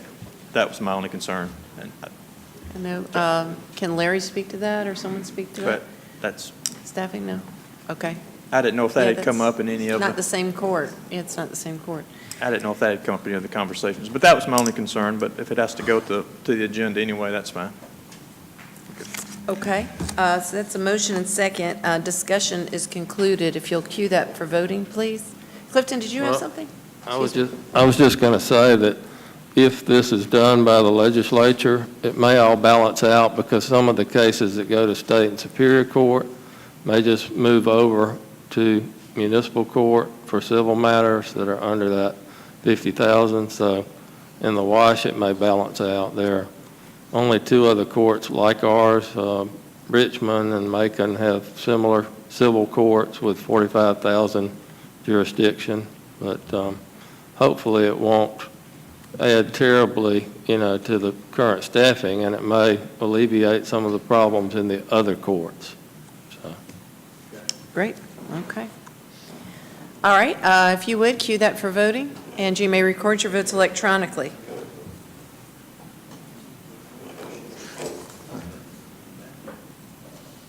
Okay. And it does pass. Next, Madam Mayor, I'm going to call Director Rick Jones to the podium. We'll be asking for a vote on an amendment to the Complete Streets Policy Resolution that was approved back in 2014. Good morning. I'll be brief on this. Madam Mayor, members of council, you have before you today a policy about how we deal with complete street projects in this community. Complete streets being not only looking at cars and trucks, we're also looking at completing the streets with sidewalks for pedestrians, for bike lanes, also dealing with transit. And this policy establishes how we will look at determining what street should be considered a complete street or not involved with that. This lays out everything in terms of establishing a committee, the things we look at in terms of the actual standards for that committee based off national standards itself involved with that. The one thing I do want to point out to you, though, involved with all this, involved with the committee, on page 4, that is in error. This is actually an old report we put together on the policy itself, where it identifies complete street criteria and so forth. That has been eliminated because we determined that was not feasible and not a practical way of working this in terms of dealing and grading what the streets we're looking at. Everything we will look at involves really in terms, again, with the standard itself and from national standards and from dealing with GDOT and things of that nature itself. And you can see on page 3 here, we do establish the actual voting members who will actually be on that committee and who will be ad hoc from that standpoint as well. The whole idea, again, with this policy is for us to determine what roadways in this community will be considered as a complete street, with that recommendation back to council involved with that. The one thing also I'll point out to you that is still involved here is an annual report where we'll provide to council on what streets have been changed or been reviewed and so forth and why that happened. So we're asking this morning for you to adopt this complete streets policy so we can go ahead and start putting this into action. Okay, we've got Councilor Huff. Mr. Jones, I appreciate your presentation this morning, but I'd like to ask council for a delay so that we can meet with you and engineer and Donna Newman, city manager, city attorney, to kind of get my arms wrapped around what's going on. I read through it. There's a lot of little details there that I don't quite understand. That's fine. We would much rather have you fully involved and fully informed before we go forward with this. We had no problems with the delay. Okay. Thank you. Okay. All right, we have, hold on a second. We have Councilor Allen. Thank you, Mayor. Not to this, but since we're talking about streets, what's the update on 13th? I may have missed the latest discussion we had, but I thought we were going to revert back to the old two-lane, four-lane. Well, Georgia DOT, you want to update? Yeah, Georgia DOT has put off any type of resurfacing. That was the whole idea. We take advantage of the resurfacing if we wanted to restripe it for any particular reason. They have not put that off to at least to the spring, maybe later, involved with that. So we have not done anything additional to 13th either way on that at this point. Well, I thought I understood that when we were going to try this for a period of time, and if it didn't work, we would restripe it back the other way. Is that not what we're going to do? We have not gone any further than what the last conversation we had with council about this. We have just put it on hold for the time being. We're waiting to see what the resurfacing plan is going to look like when and if it actually happens right now. So what you're saying is that DOT will resurface 13th, and then we will restripe it as it was. Yes, sir. When they come back to us with the idea about when they're going to resurface it and so forth, we'll come back at that time and bring the information to you. But there's been no decision to restripe it. No. You know, On our part. That's right. So we're waiting. Waiting for GDOT. The timeline is GDOT will let you know when they will resurface it in the spring. Yes, sir. My understanding is they're going to have to go back out to rebid that as well, and they're waiting on that timeline to work, I guess, in their favor for sometime, I think, in the spring of next year. Well, there are some ANSI folks or citizens that utilize that roadway, and we haven't talked about it in a while, so it might be good. It might be good to publicize. Yeah, well, and we did here at council make that. Yeah, but if we need we to. haven't since, and it's been 3 months. At least. No, I think it was like last month that you did, we presented the final update here at council, maybe, I don't know. No. But we did, and, but we can certainly put something else out if need be. Okay, all right. And it will not, we will definitely have to come back before this council to further that discussion before anything happens. Now we have something to respond when we are asked. Yeah. Yes, sir. And share information. Thank you, Mayor. Okay. And we have Councilor Huff. Yeah, in addition to Councilor Allen, Councilor Allen, yeah, in addition to what you were saying, there was some, I guess, presentation, information that came out that there was a group that had a grant that they were trying to use that money to determine whether GDOT should change 13th Street. Any update on that? No, sir, I don't have anything that I vaguely think I understand what you're talking about, but. It's like $100,000 grant or something for them to go and. There's whatever grant somebody may have, I don't have a real handle on this morning. So Okay. I just prefer not to answer. But I thought that was, I think that was sent out to us some time back, that a group had a $100,000 grant. They wanted to check into that roadway, and things were being delayed until they had more information to bring forward to GDOT. I don't know about the grant either, but we can look into it. Okay. Okay. Thank you. All right. I think that concludes discussion at this time. And Madam Mayor, we'll delay that one and come back after Councilor Huff has gotten his questions answered.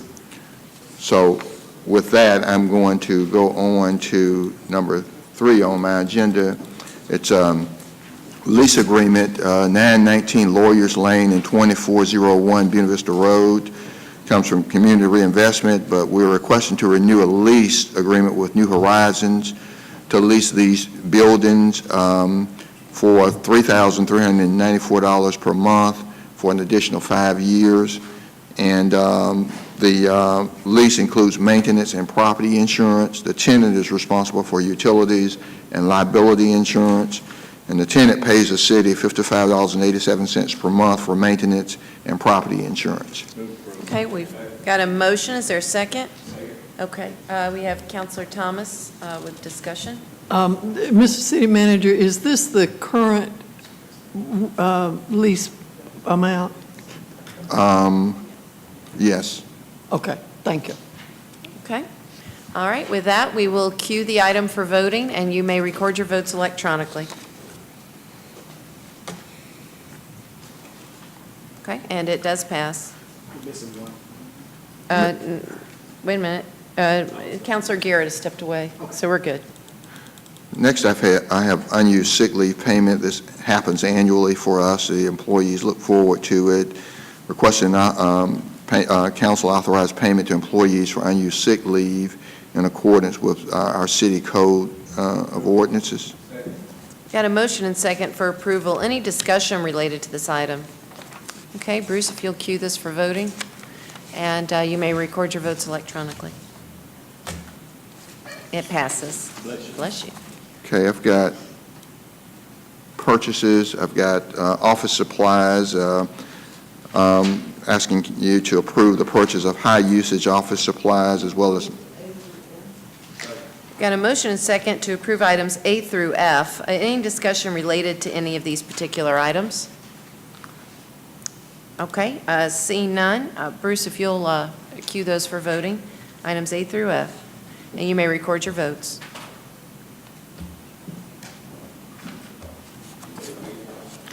Well, and that's... Yes, I can read them into the record. A, office supplies, annual contract. B, environmental consulting services for brownfields assessment. It's an annual contract. C, internal commercial freezer and cooler unit for Muskogee County Prison. D, legal counsel of record for the Department of Community Reinvestment. That's an annual contract. E, engine replacement for Tempco 600 street sweeper. And F, repair of Caterpillar bulldozer D7R. And they did pass. And Madam Mayor, I've got 2 add-ons from victim witness. Okay. For purchases? No, these are 2 add-on items, not for, didn't you vote on purchases already? Yes, but solar farm project I have is next. No. Well, no, we had 2 add-on. There's a 7 and 8. Victims of Crime Act Continuation Grant and Victim of Crime Act Compensation Grant. I'm sorry, thank you. Okay. These are add-ons. All right. And it comes from our District Attorney's Office, the Victim Witness Assistance Program. Approval requested to submit, and if approved, accept a grant for $349,897, or as awarded, along with $68,874 for the 5% Crime Prevention Surcharge Fund, and an additional in-kind match of $18,600 to be contributed by volunteer hours. We've got a motion and second to approve these 2 items related to... Well, that's the first one. Oh, I'm sorry. Okay, so the first one, the Victims Crime Act. Is there any discussion related to this item? All right, seeing none, Bruce, if you'll cue it for voting. It's not in the system. Okay, all those in favor, please state aye. Are there any opposed? And the next add-on from the District Attorney Victim Witness Assistance Program, asking for approval to accept a grant of $48,649, or as awarded, and there is no match. There's a match waiver on this particular grant, and there is no in-kind requirement. Okay, we've got a motion and second for approval. Any discussion related to the second add-on item? Seeing none, all those in favor, please state aye. Are there any opposed? Thank you, Mayor and Council. Next, I've got a couple of more updates. The first one is a solar farm project. Got the Development Authority and George Morey with Sol America Energy. And I'm going to ask staff to come and make some opening comments about this. And Good morning. We have been working with the Development Authority on a solar farm project out close to MCP. Just to give you some perspective, it would be in a vacant, underutilized city property. The proposal would be for us to lease the property to the Development Authority, which will be on a future council meeting. But we wanted Mr. Morey to come forward. He's the company that the Development Authority has been working with to locate this solar farm on this piece of property that's owned by the city. And so we just wanted to educate council on this particular project, something new to the city of Columbus. We don't have any solar farms in the city of Columbus, but this is a property, and we have it on the slides of the location and where this will be located. So at this time, I'll have Mr. Morey come forward with a brief presentation. Good morning. First, thank you very much to City Manager Hughley for allowing us to present on the project today. We've enjoyed working with the team, including Deputy City Manager Hodge, City Attorney Shefdahl, and with Brian Solito, also with the Development Authority. And thank you very much, Madam Mayor, to you for meeting last week on the project as well. My name is George Morey. I'm the president of a solar energy company in Atlanta called Sol America Energy. We're a solar energy development company focused on development of projects both to supply commercial customers but also to supply utilities with solar energy on solar farms such as that which we're proposing today. The project here is one that we're very excited about because it goes to something that our company focuses on, which is finding underutilized property in locations that can be utilized effectively for solar energy. And the components of solar energy that really are effective for projects like this, which we refer to as distributed solar energy projects, meaning located on the distribution grid of the utility. Those components include having large load power users nearby to the actual solar energy so that the solar energy can be consumed efficiently at the location on the grid. In this instance, we've proposed to enter into an agreement, long-term agreement, that with the Development Authority to lease property for the development of a solar farm that would supply energy to Georgia Power's grid at this location.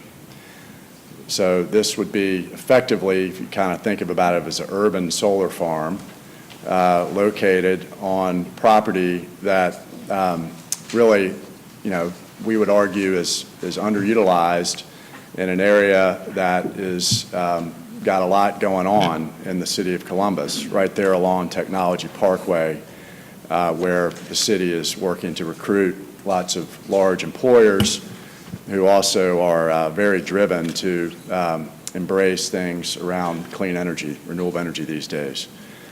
If you look at your slides, on the second slide, how do we advance it forward?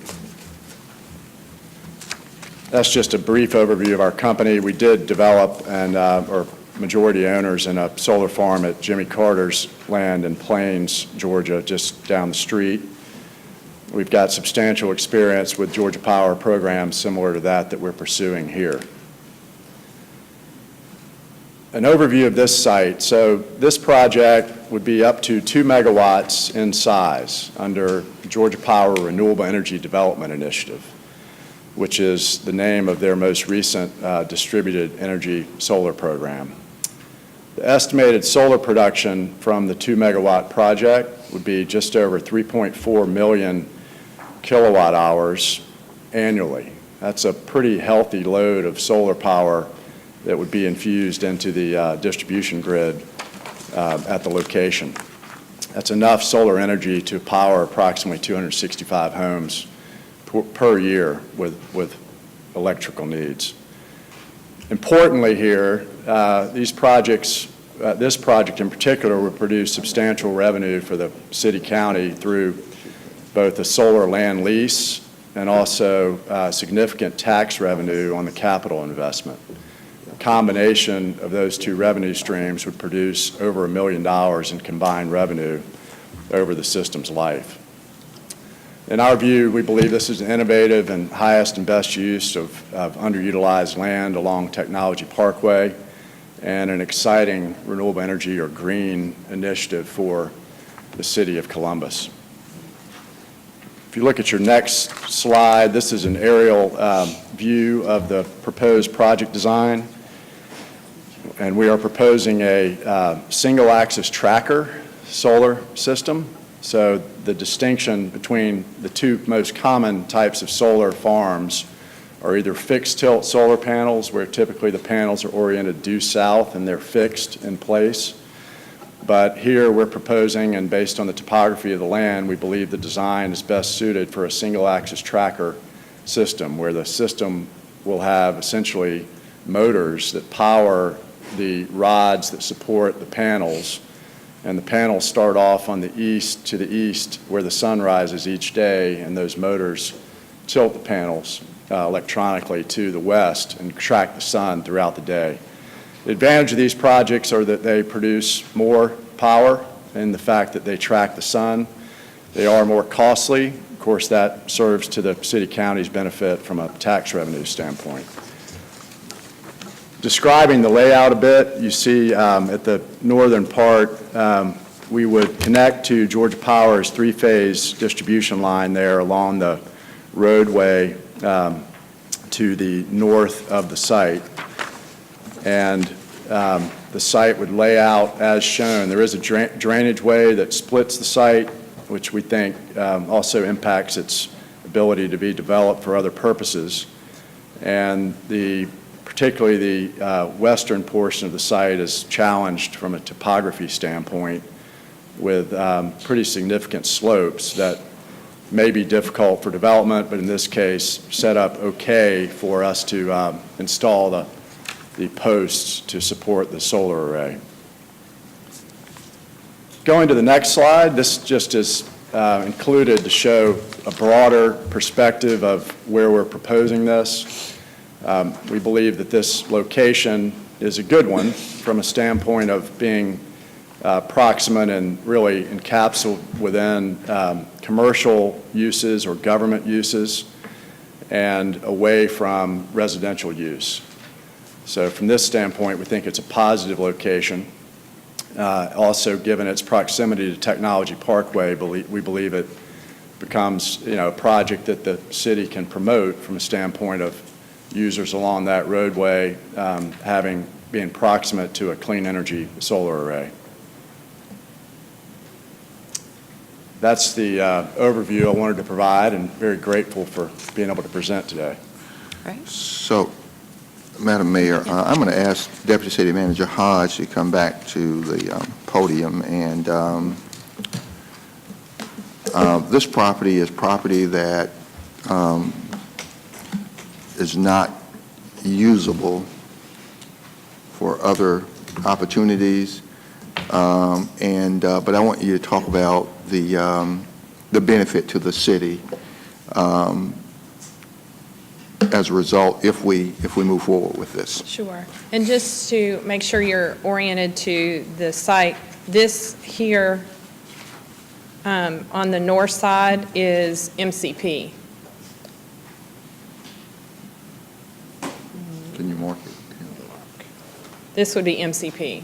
So you can see the location of where this solar farm is being proposed. This would generate estimated about $25,000 a year to the city, both in rental income.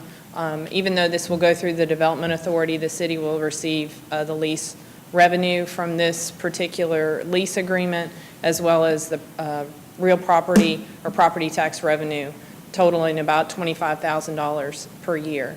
So this would be revenue generation directly to the city. And this would be proposed to be a 35-year lease agreement with the Development Authority, and they would sublease directly to Sol America. So with that, Madam Mayor, Deputy City Manager Hodge and Mr. Morey are available for questions. Okay, anything from anyone? We've got, let's see here, we've got Councilor Davis. Explain to me the sublease aspect. We would be leasing to the Development Authority. The Development Authority would enter into the operational lease with Sol America. So our agreement would be with the Development Authority for this project.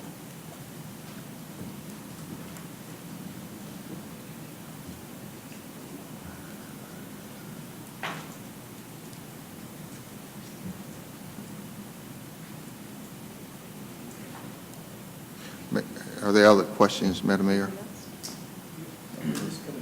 That's the question. Yes. Didn't know if you still It will on the come floor. back at the Let's next see here. council meeting. At the next Well, council meeting. We've If- got Councilor Allen. Well, I just wanted to clarify that the tax, property tax would be $25,000 a year?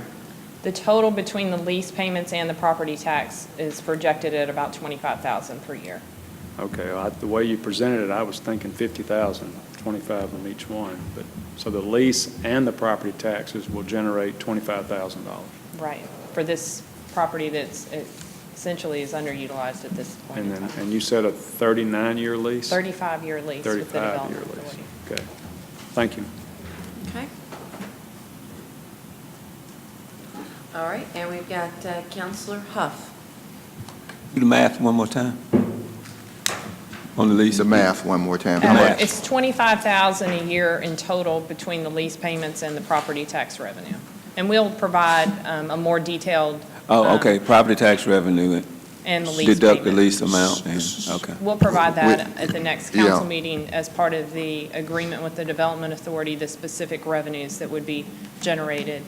So it's from more the like lease Councilor payment. Allen, the 50, like 50 minus 25 or whatever to get to the 25? It's just 25. It's just It's 25 about here. 13,744 plus another 13,800 for a total of about 25,000. But we'll have all the Okay. details. So we're adding numbers, okay. You Yes. said difference, so I thought we were subtracting from somewhere. No, it's a total of 25. Okay, thanks. Okay. So, Madam Mayor, we wanted to try and answer any questions or concerns. This is something that we are working with the Development Authority and would bring it back on the city manager's agenda at the next business meeting on the 28th to allow us to move forward with the agreement with Development Authority and with Sol America. Great. All right, nothing further at this time, then. Okay. Thank you. Thank you very much. Thank you. Next, I've got Director Rick Jones, Planning Director, for a brief Liberty District update.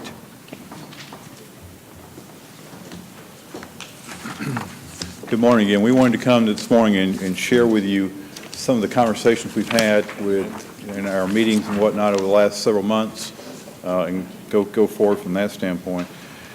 You may recall in looking at what we talked about in the past with the goals for it.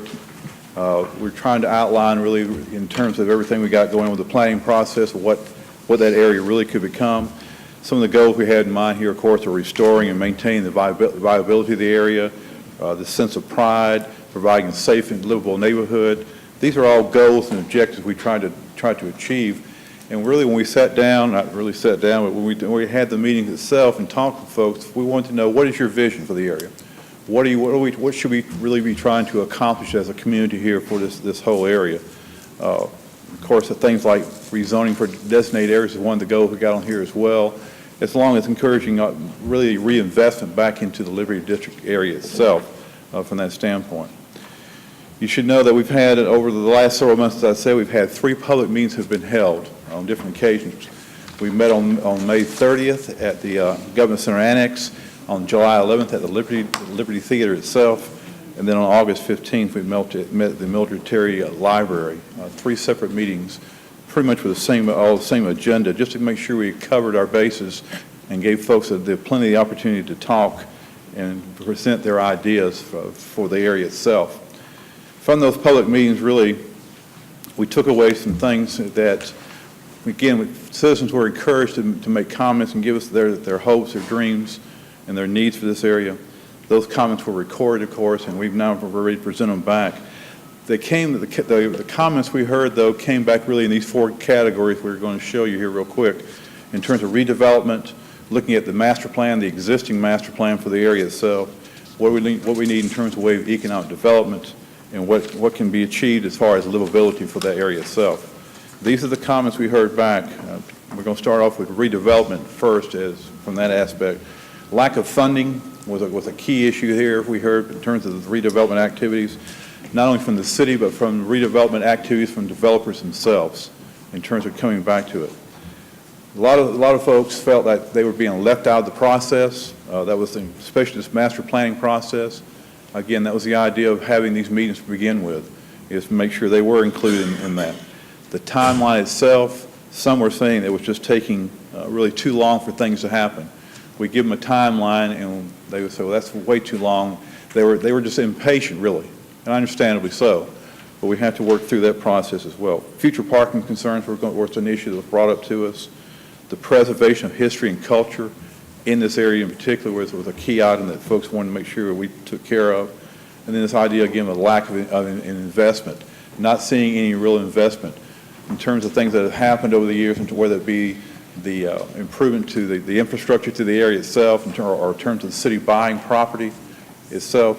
That lack of investment was a real concern we heard from that standpoint.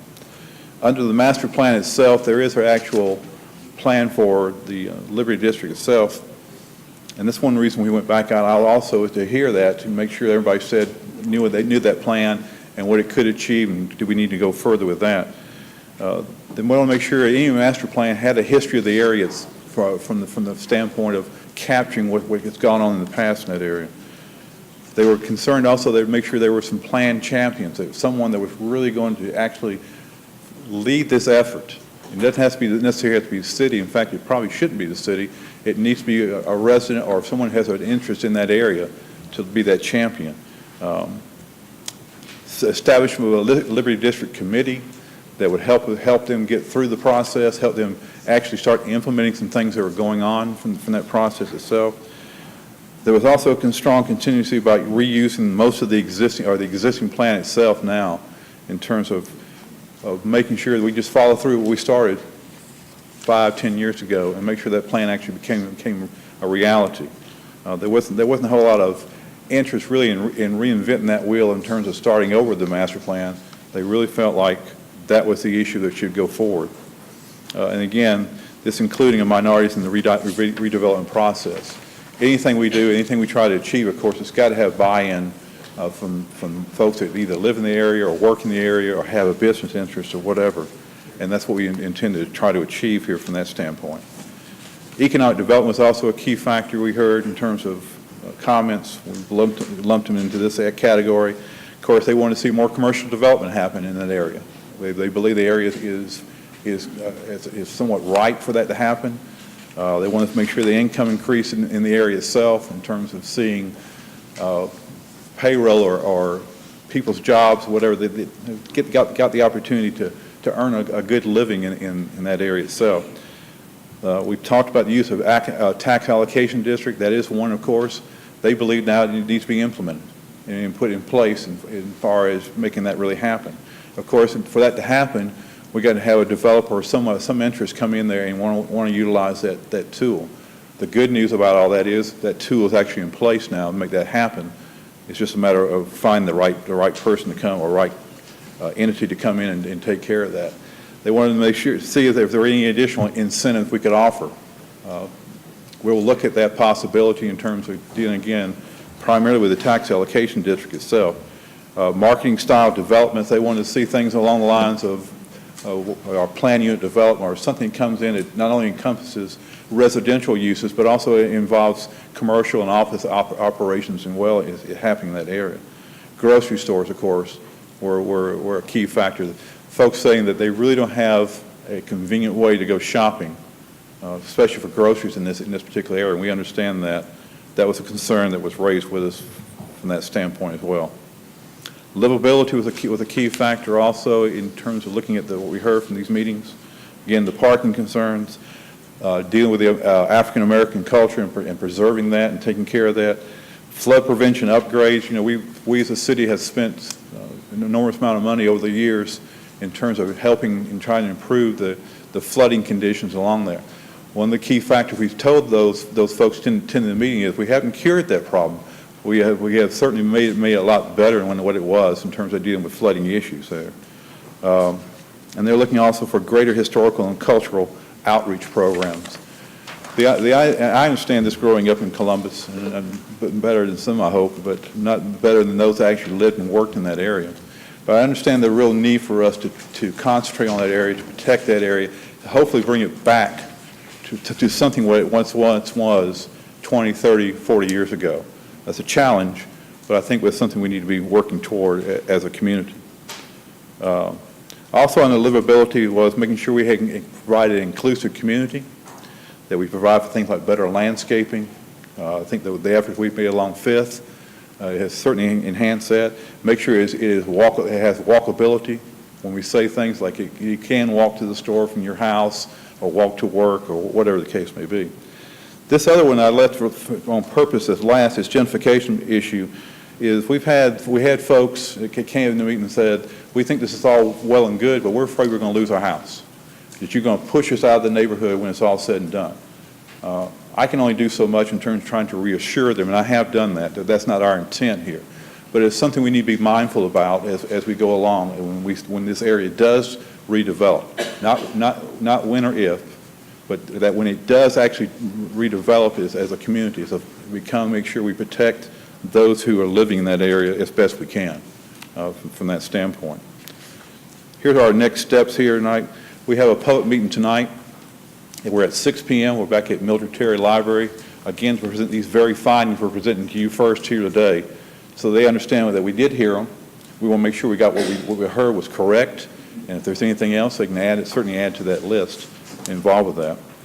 The next thing is, I think what we're recommending to you is that council come back and actually appoint another committee to look at this thing, to bring this group together, with the understanding that as a committee we'll look at the existing plan, and if it works for us, fine. If it doesn't, we'll figure out the next steps in terms of where we need to go from that, whether we bring in another consultant or we do additional work or whatever.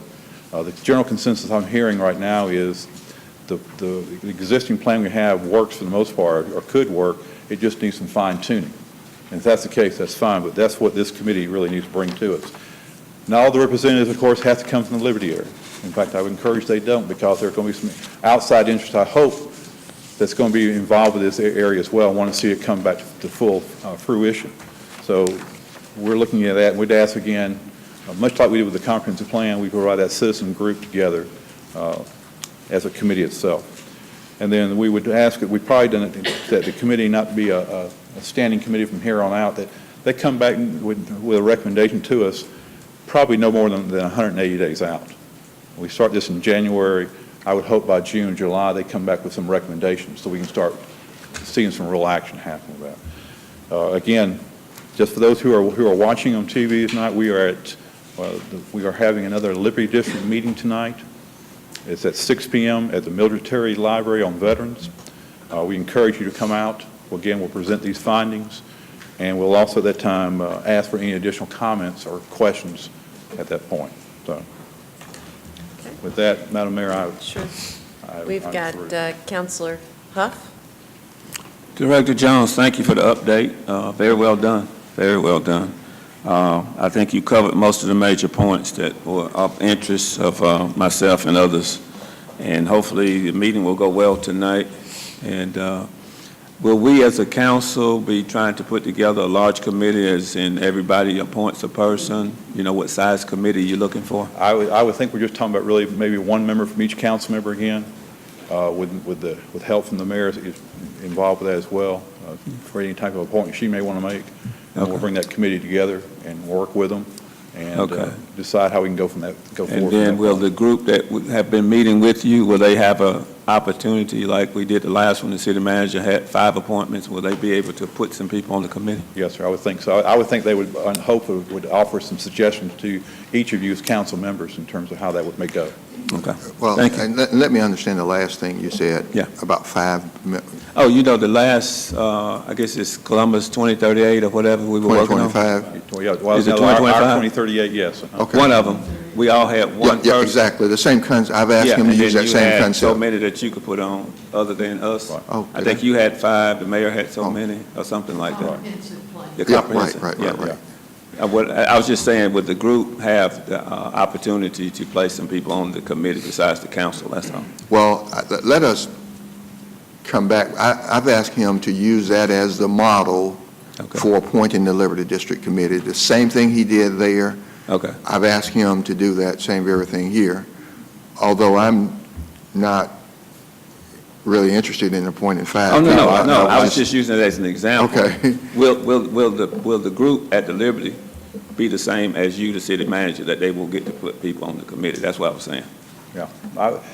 Again, Council, I would think it would be that one appointment from each council member here on that.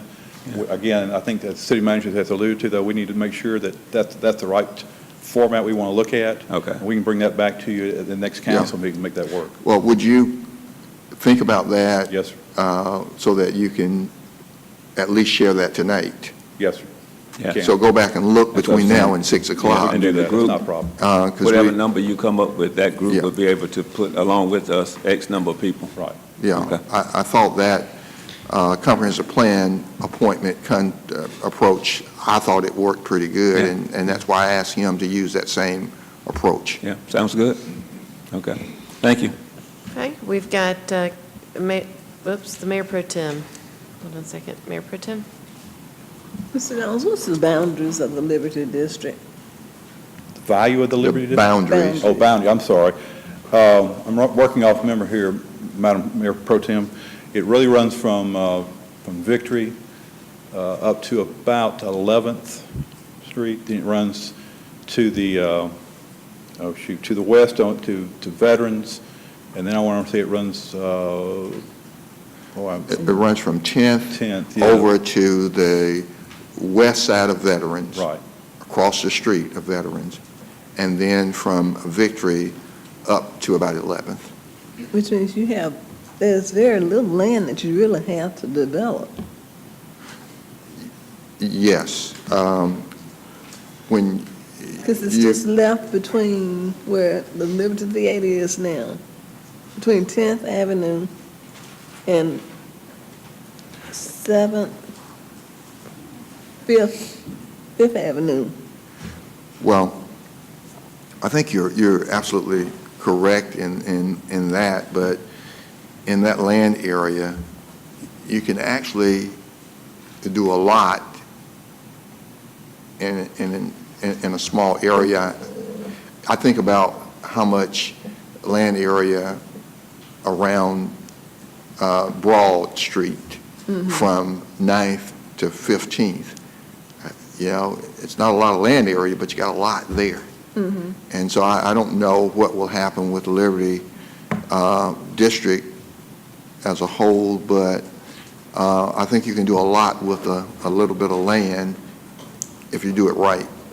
Because there used to be, if you think about it, in the old days, there was a lot in that little small area. Yeah. A lot, you know. I'm just trying to figure out Yeah. while we're appointing another committee. We've had 2 or 3 committees already. Well, we're appointing a committee, much like we did with City Village and the comp plan and some other things, because we want them to be persons who, and organizations, businesses with an interest in the area, stakeholders or once stakeholders who want to see it revitalized. And so if they are interested in the area, and then they are likely to be excited about it and will work harder and try and make sure that they hold on to the interest that you've seen outlined here today, And so I think that's why one committee, the City Village Committee or the Comp Plan Committee, might not be a good committee for the Liberty District, is my thought. It's just... I guess the biggest problem is trying to get a developer to go into that area. We got City Village, we got those other TAD areas, but the difference is, when they came to us to make a presentation, they had a development plan already in place. That's what hopefully this group would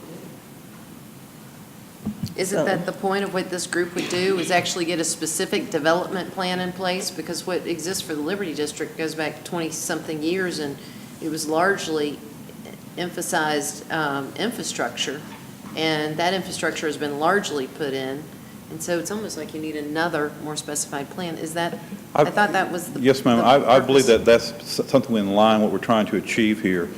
It's been a while since, of course, this last Liberty District plan was actually looked at, and I think it's just time for us to go back and renew it, if nothing else, bring it back up to speed. But more importantly is make sure everybody understands, or at least try to get everybody to understand what we're trying to achieve there, so that when we do get a development comes in, we're not having any disagreements or questions about it. I'm not going to say it's going to be all smooth, but at least we'll have some idea what we're trying to achieve there as a community, as a neighborhood again.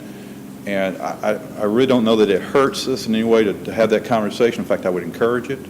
But I'd like to have that plan in action so that when someone comes in there, we say, here's our plan, can you meet that plan? And they can either say yes or no, or we need to modify it or something else. But we all have an understanding about at least what we're trying to achieve in the Liberty District. So for those watching by television, just to remind them, the last plan was looked at and approved in 2003. So it's a few years old. Okay. All right, we have Counselor Thomas. Mr. Jones, for those who may want to know, where can you get a copy of the plan? Yes, ma'am. We should have it on our website, which is columbusga.org/planning. You'll see it on our page there. It identifies the Liberty District, and there should be a copy there. If they cannot find it, they can certainly call our offices, and we would be glad to provide them a copy of that. We can either try to email it to them, or we can actually run them a copy, one of the two. I know that having attended those meetings, there was a good bit of discussion at each one of them about implementing that plan and what portion of that plan still was something that we ought to implement, still was a good plan. I do want to commend you and your staff and the others who conducted those meetings. They were not always easy to conduct. There were some people who were not pleased with what was going on or was not going on. And you and your staff, I think, handled that very well. We needed to hear from those people who were not pleased with what was going on because they had a point, But I do think that if we can get to the original plan, take a look at it, see what has been accomplished, see what still needs to be accomplished, see if there needs to be, I would think that there probably doesn't need to be dramatic changes in that plan, but there may be some changes that we need to do. But we also need to make sure that we have the buy-in of our citizens to do that. One of the real issues that was brought up that I would love to see somebody take hold of and go with is this champion for the Liberty District. We talked at each one of those meetings about the fact that Uptown Columbus was pretty much the champion, if you will, for the redevelopment in Uptown Columbus. The City Village had a group that was pretty much the champion for City Village, and that has moved along.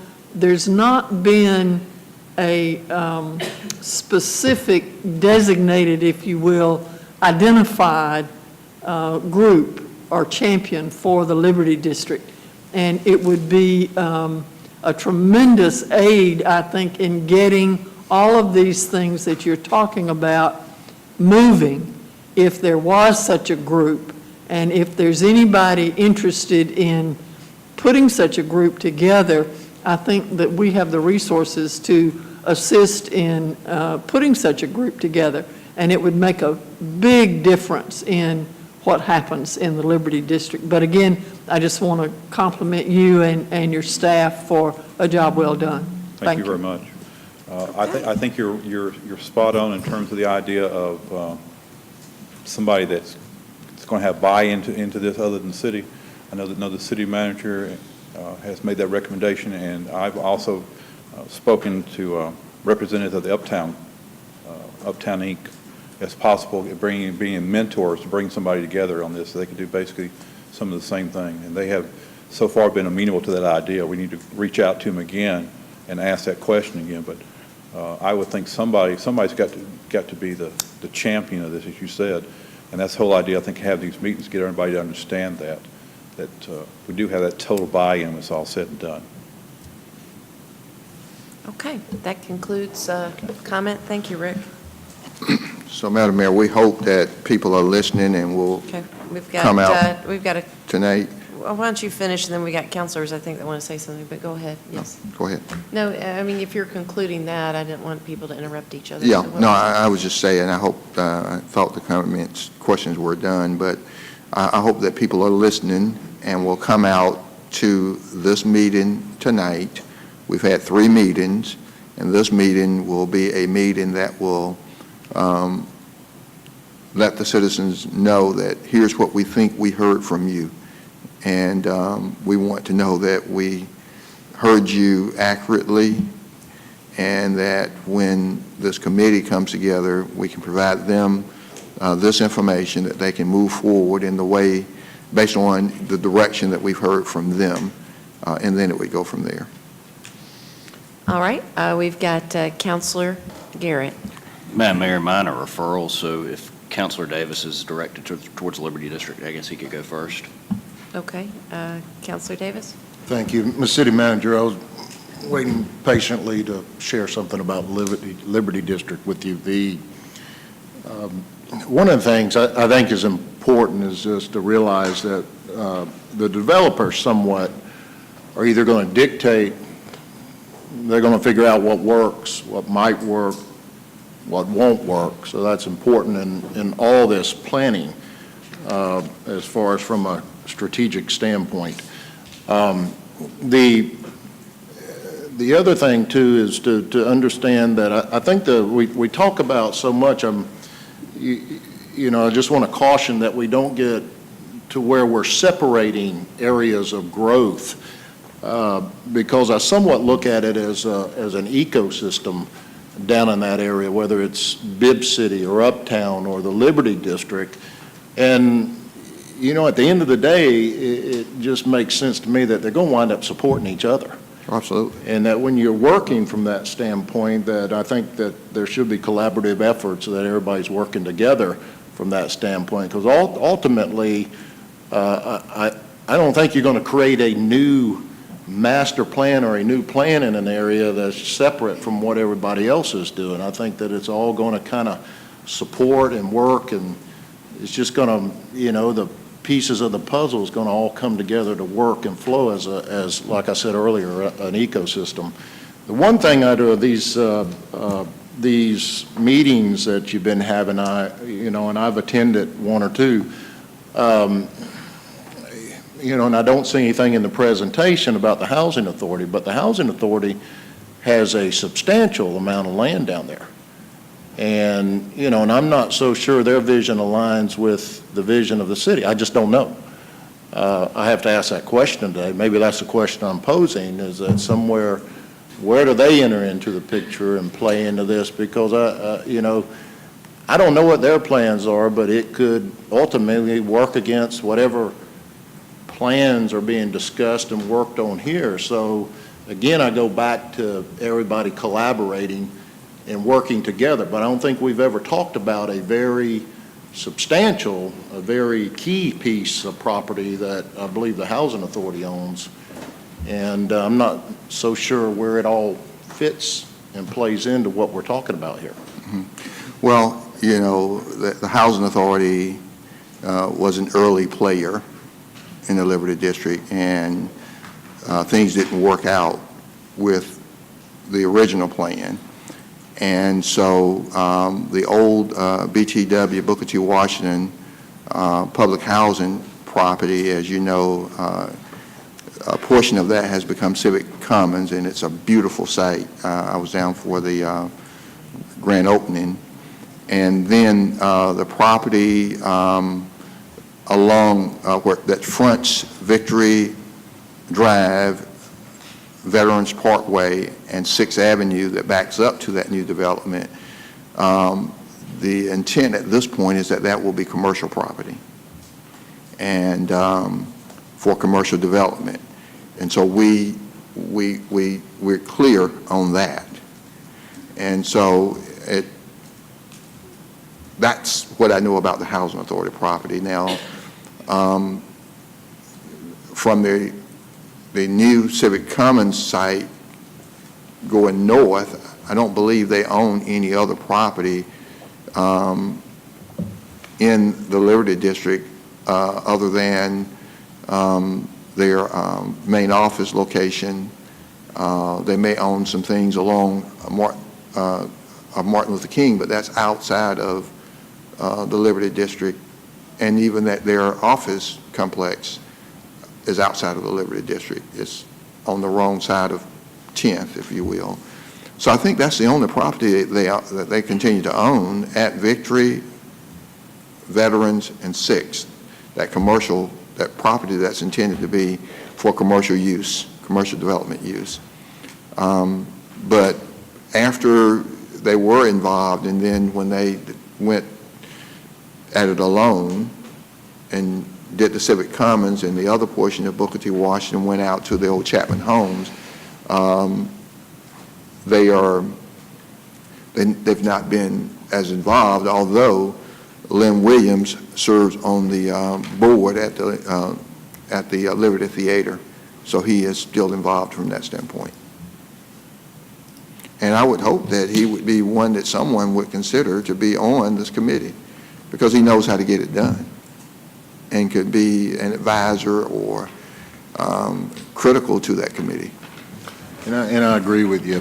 I do think that they need to be a player at the table, and I do think that whatever the ultimate plan is, that it all needs to coordinate together, if that's what I hear the city's goals in trying to accomplish here. You know, like I said, I hate for little pockets just to be isolated here and there, and you don't get the end effect of what I hear you trying to say is you're trying to create a living, breathing entity that will thrive, and it's a community. I mean, it's ultimately a community that all works and flows together. I think I absolutely agree with that, Councilor. In fact, so much that I personally called the president CEO of Uptown Columbus and asked if he and the Uptown Columbus board would be willing to help.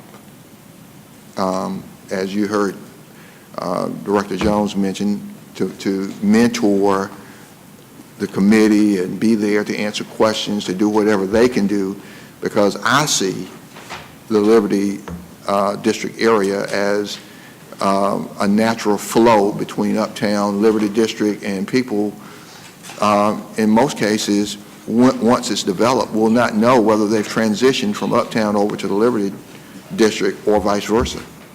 It should be there should be a natural flow. So we have not left Uptown out. I want you to know that. And they are willing and able to assist in ways that that we will need them. All right. Thank you. All right, we've got Counselor Garrett. Hit your button. Thank you, Madam Mayor. Mr. City Manager, I just have a couple referrals that came out of the on the table discussions.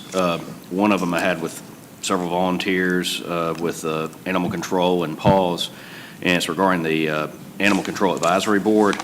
They wanted to see if you would call a meeting because they currently only have it where they have 2 per year, and they want to discuss general function of the board, drafting bylaws so they could potentially have more meetings, and they also want to help in the process of drafting a spay-neuter ordinance. They said that's something that would be budget neutral right now. They think it would actually be budget positive because we'd have less animals coming back, and they said PAWS could basically assure they could handle taking care of that for the city, so it would be at no cost to the city. They did say they're waiting on a veterinary association board seat, so I think we're going to, and they've been waiting for quite some time, so I think we're going to have to do the same thing we did with the aquatics board. You know, basically say, if you want to appoint it, we're going to have to make an appointment. Sure. And hopefully that'll take care of it. The other one, if we could get something rolling as far as examining whether or not we could support a uptown entertainment district. There were quite a few people who brought that up, that Phoenix sees doing that, and I know Ross Horner has some good ideas from uptown, but if we could involve him and look at whether or not that's something that's feasible and get the interested parties like the police department involved. Okay. And that's all I've got. We'll take those as referrals and follow thank up you. with those things. We've got Counselor Davis. Can you turn on Counselor Davis's mic, please? Mr. City Manager, I've got some requests too that I'd like to, in the near future, it may take a little time to put together, but I think I've heard a lot of concerns about the loss fund. Mainly, I've heard a lot of concerns about the utilization of funding, whether it's on the public safety side or the infrastructure side. And I think it'd be real important and just very, not only from a transparency side, but just being open with the community. If we are able, if the city is able to put a complete presentation, a detailed presentation of how that money is being utilized and spent, whether from the goals and purposes or where it's being utilized today, and utilization of all the revenue as it relates to the lost fund. If you want more understanding of what I'm at, I think it's pretty straightforward in what I'm asking. But I think that that would be very productive if we had that type of detailed presentation. Mm-hmm. I'd also, when it comes to revenue, I'd also like to see an understanding of any new revenues coming in, specifically relating to the community-wide reassessment. I'd like to see what kind of money we're talking about. I don't know if you're still able to equate that yet. If you're at that point yet and know exactly what we're talking about? Yeah, we actually did that. You were, I think, traveling, but we'll get you a copy of that. And then if you want something in addition to what we provide you, we'll do that as well. Sure, and also you mentioned today that, I think the finance director mentioned today about the ending of the year at 64 days, and I'd like to have an understanding of where the additional revenue or the additional funds that created those days in savings. I'd like to see that. And then the last one, at some point, I'd also like to have a discussion about public safety, mainly the Columbus Police Department, and utilization of the funding for that department, specifically speaking, the salary saving aspect of the unfilled positions. I'd just like to have an understanding of how that revenue is being utilized, or if it's not being utilized, with an understanding of what's the thought process behind that from a standpoint of the overall budget of the CPD. Okay. Yeah. Thank you. Thank you. All right, we'll turn on the microphone, please, of the clerk of council. Madam Mayor, I have an announcement before we go forward. Okay. Next week, of course, Thursday, November 23rd, is Thanksgiving Day. Next week, November 23rd, is Thanksgiving Day.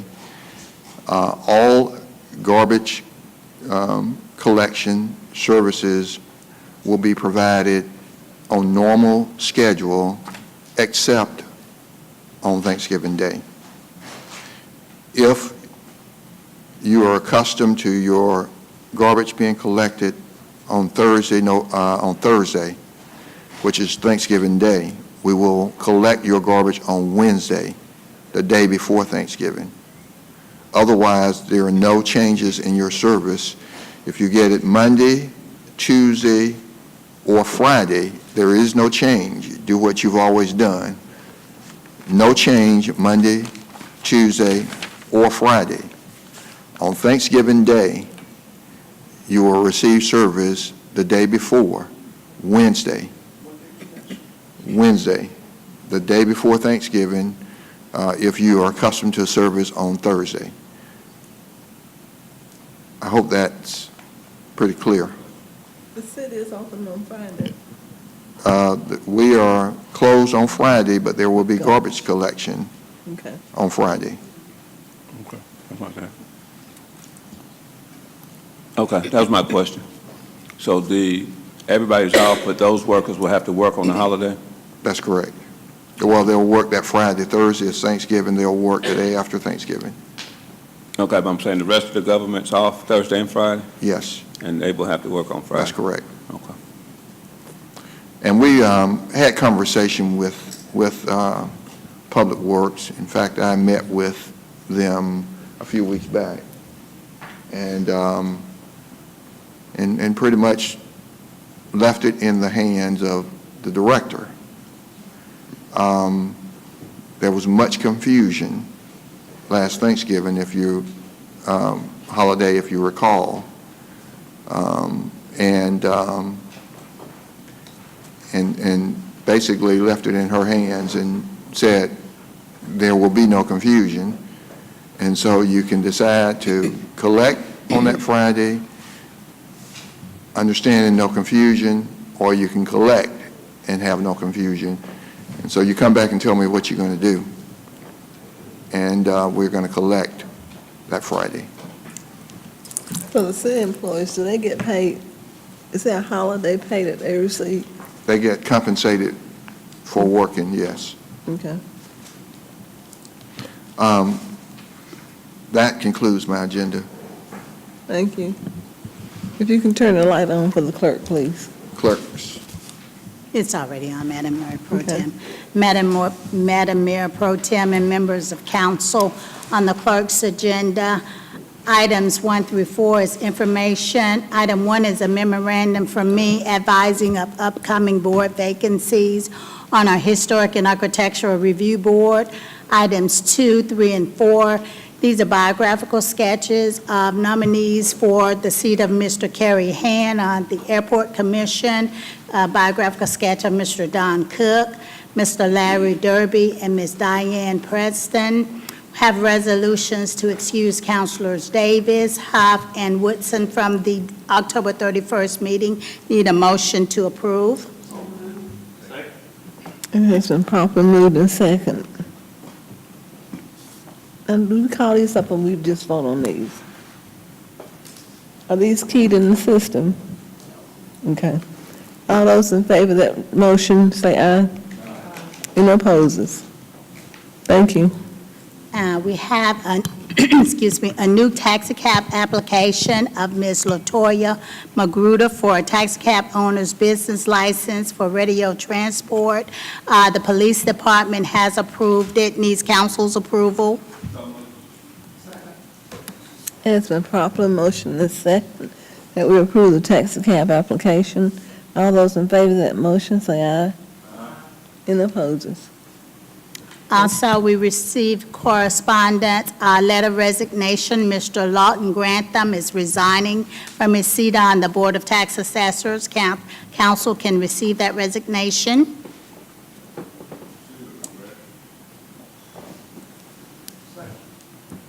All those in favor of that motion, say aye. Any opposes?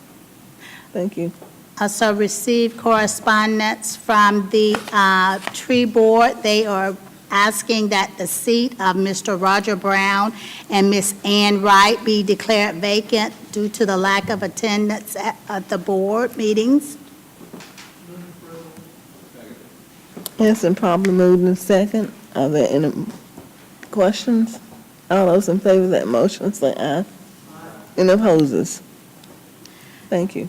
I have minutes of various boards, Board of Tax Assessors, Columbus Golf Course Authority, Employees Benefits Committee, Family and Children Service, Hospital Authority, Housing Authority, and Tree Board. Council can approve. Need a motion? It's been properly moved in second and the minutes are received. All those in favor of that motion, say aye. Any opposes? Thank you. And on our board appointments on the Airport Commission, since we have some counselors out, do we want to wait until our next meeting to take a vote on these? I would think so. Okay.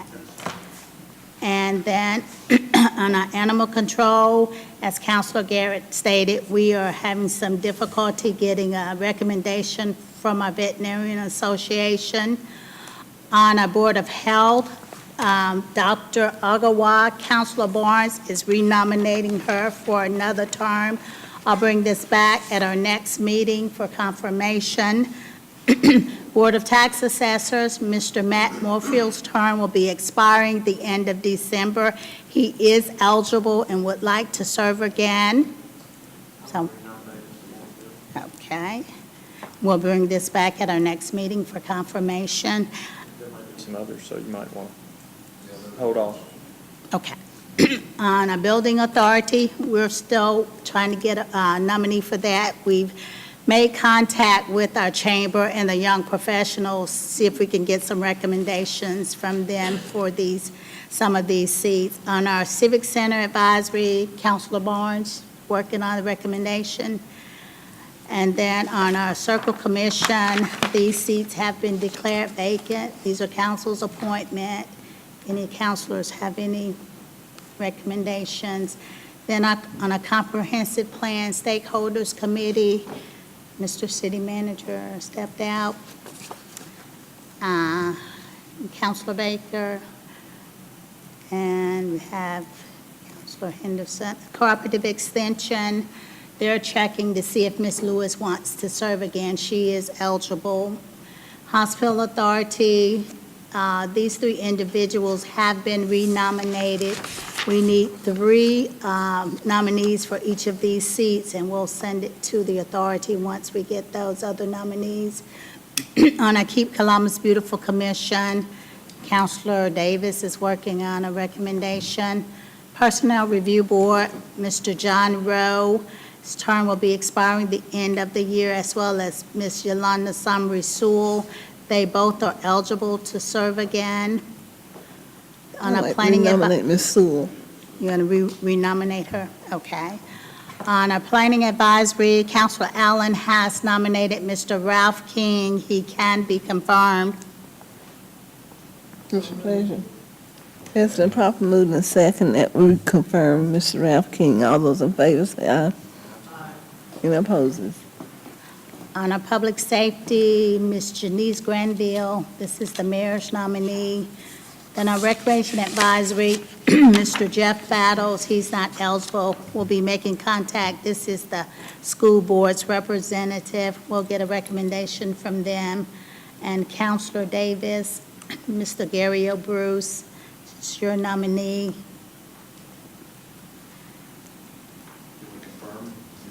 You resigned. No, he resigned. Also, Mr. Carl Brown. I would like to renominate Mr. Brown. Okay, because it's a district appointment, he can be confirmed. It's been properly moved in second and confirm Mr. Brown. All those in favor say aye. Aye. Any opposes?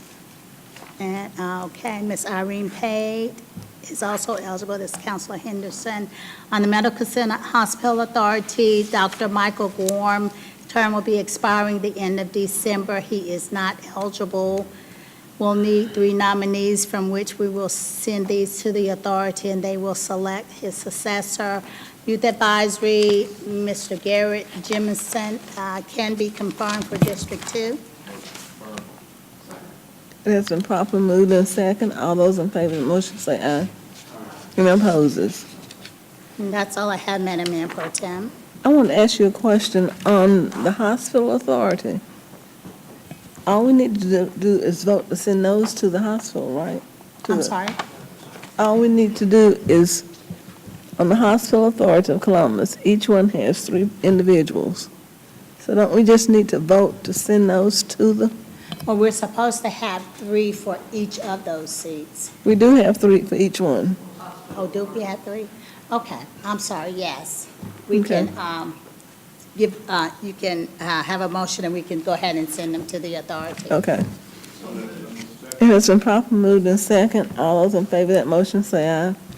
Any opposes? Thank you. If nothing else, all minds are clear? I'll take a motion for adjournment. All those in favor say aye. Thank you, and have a good week.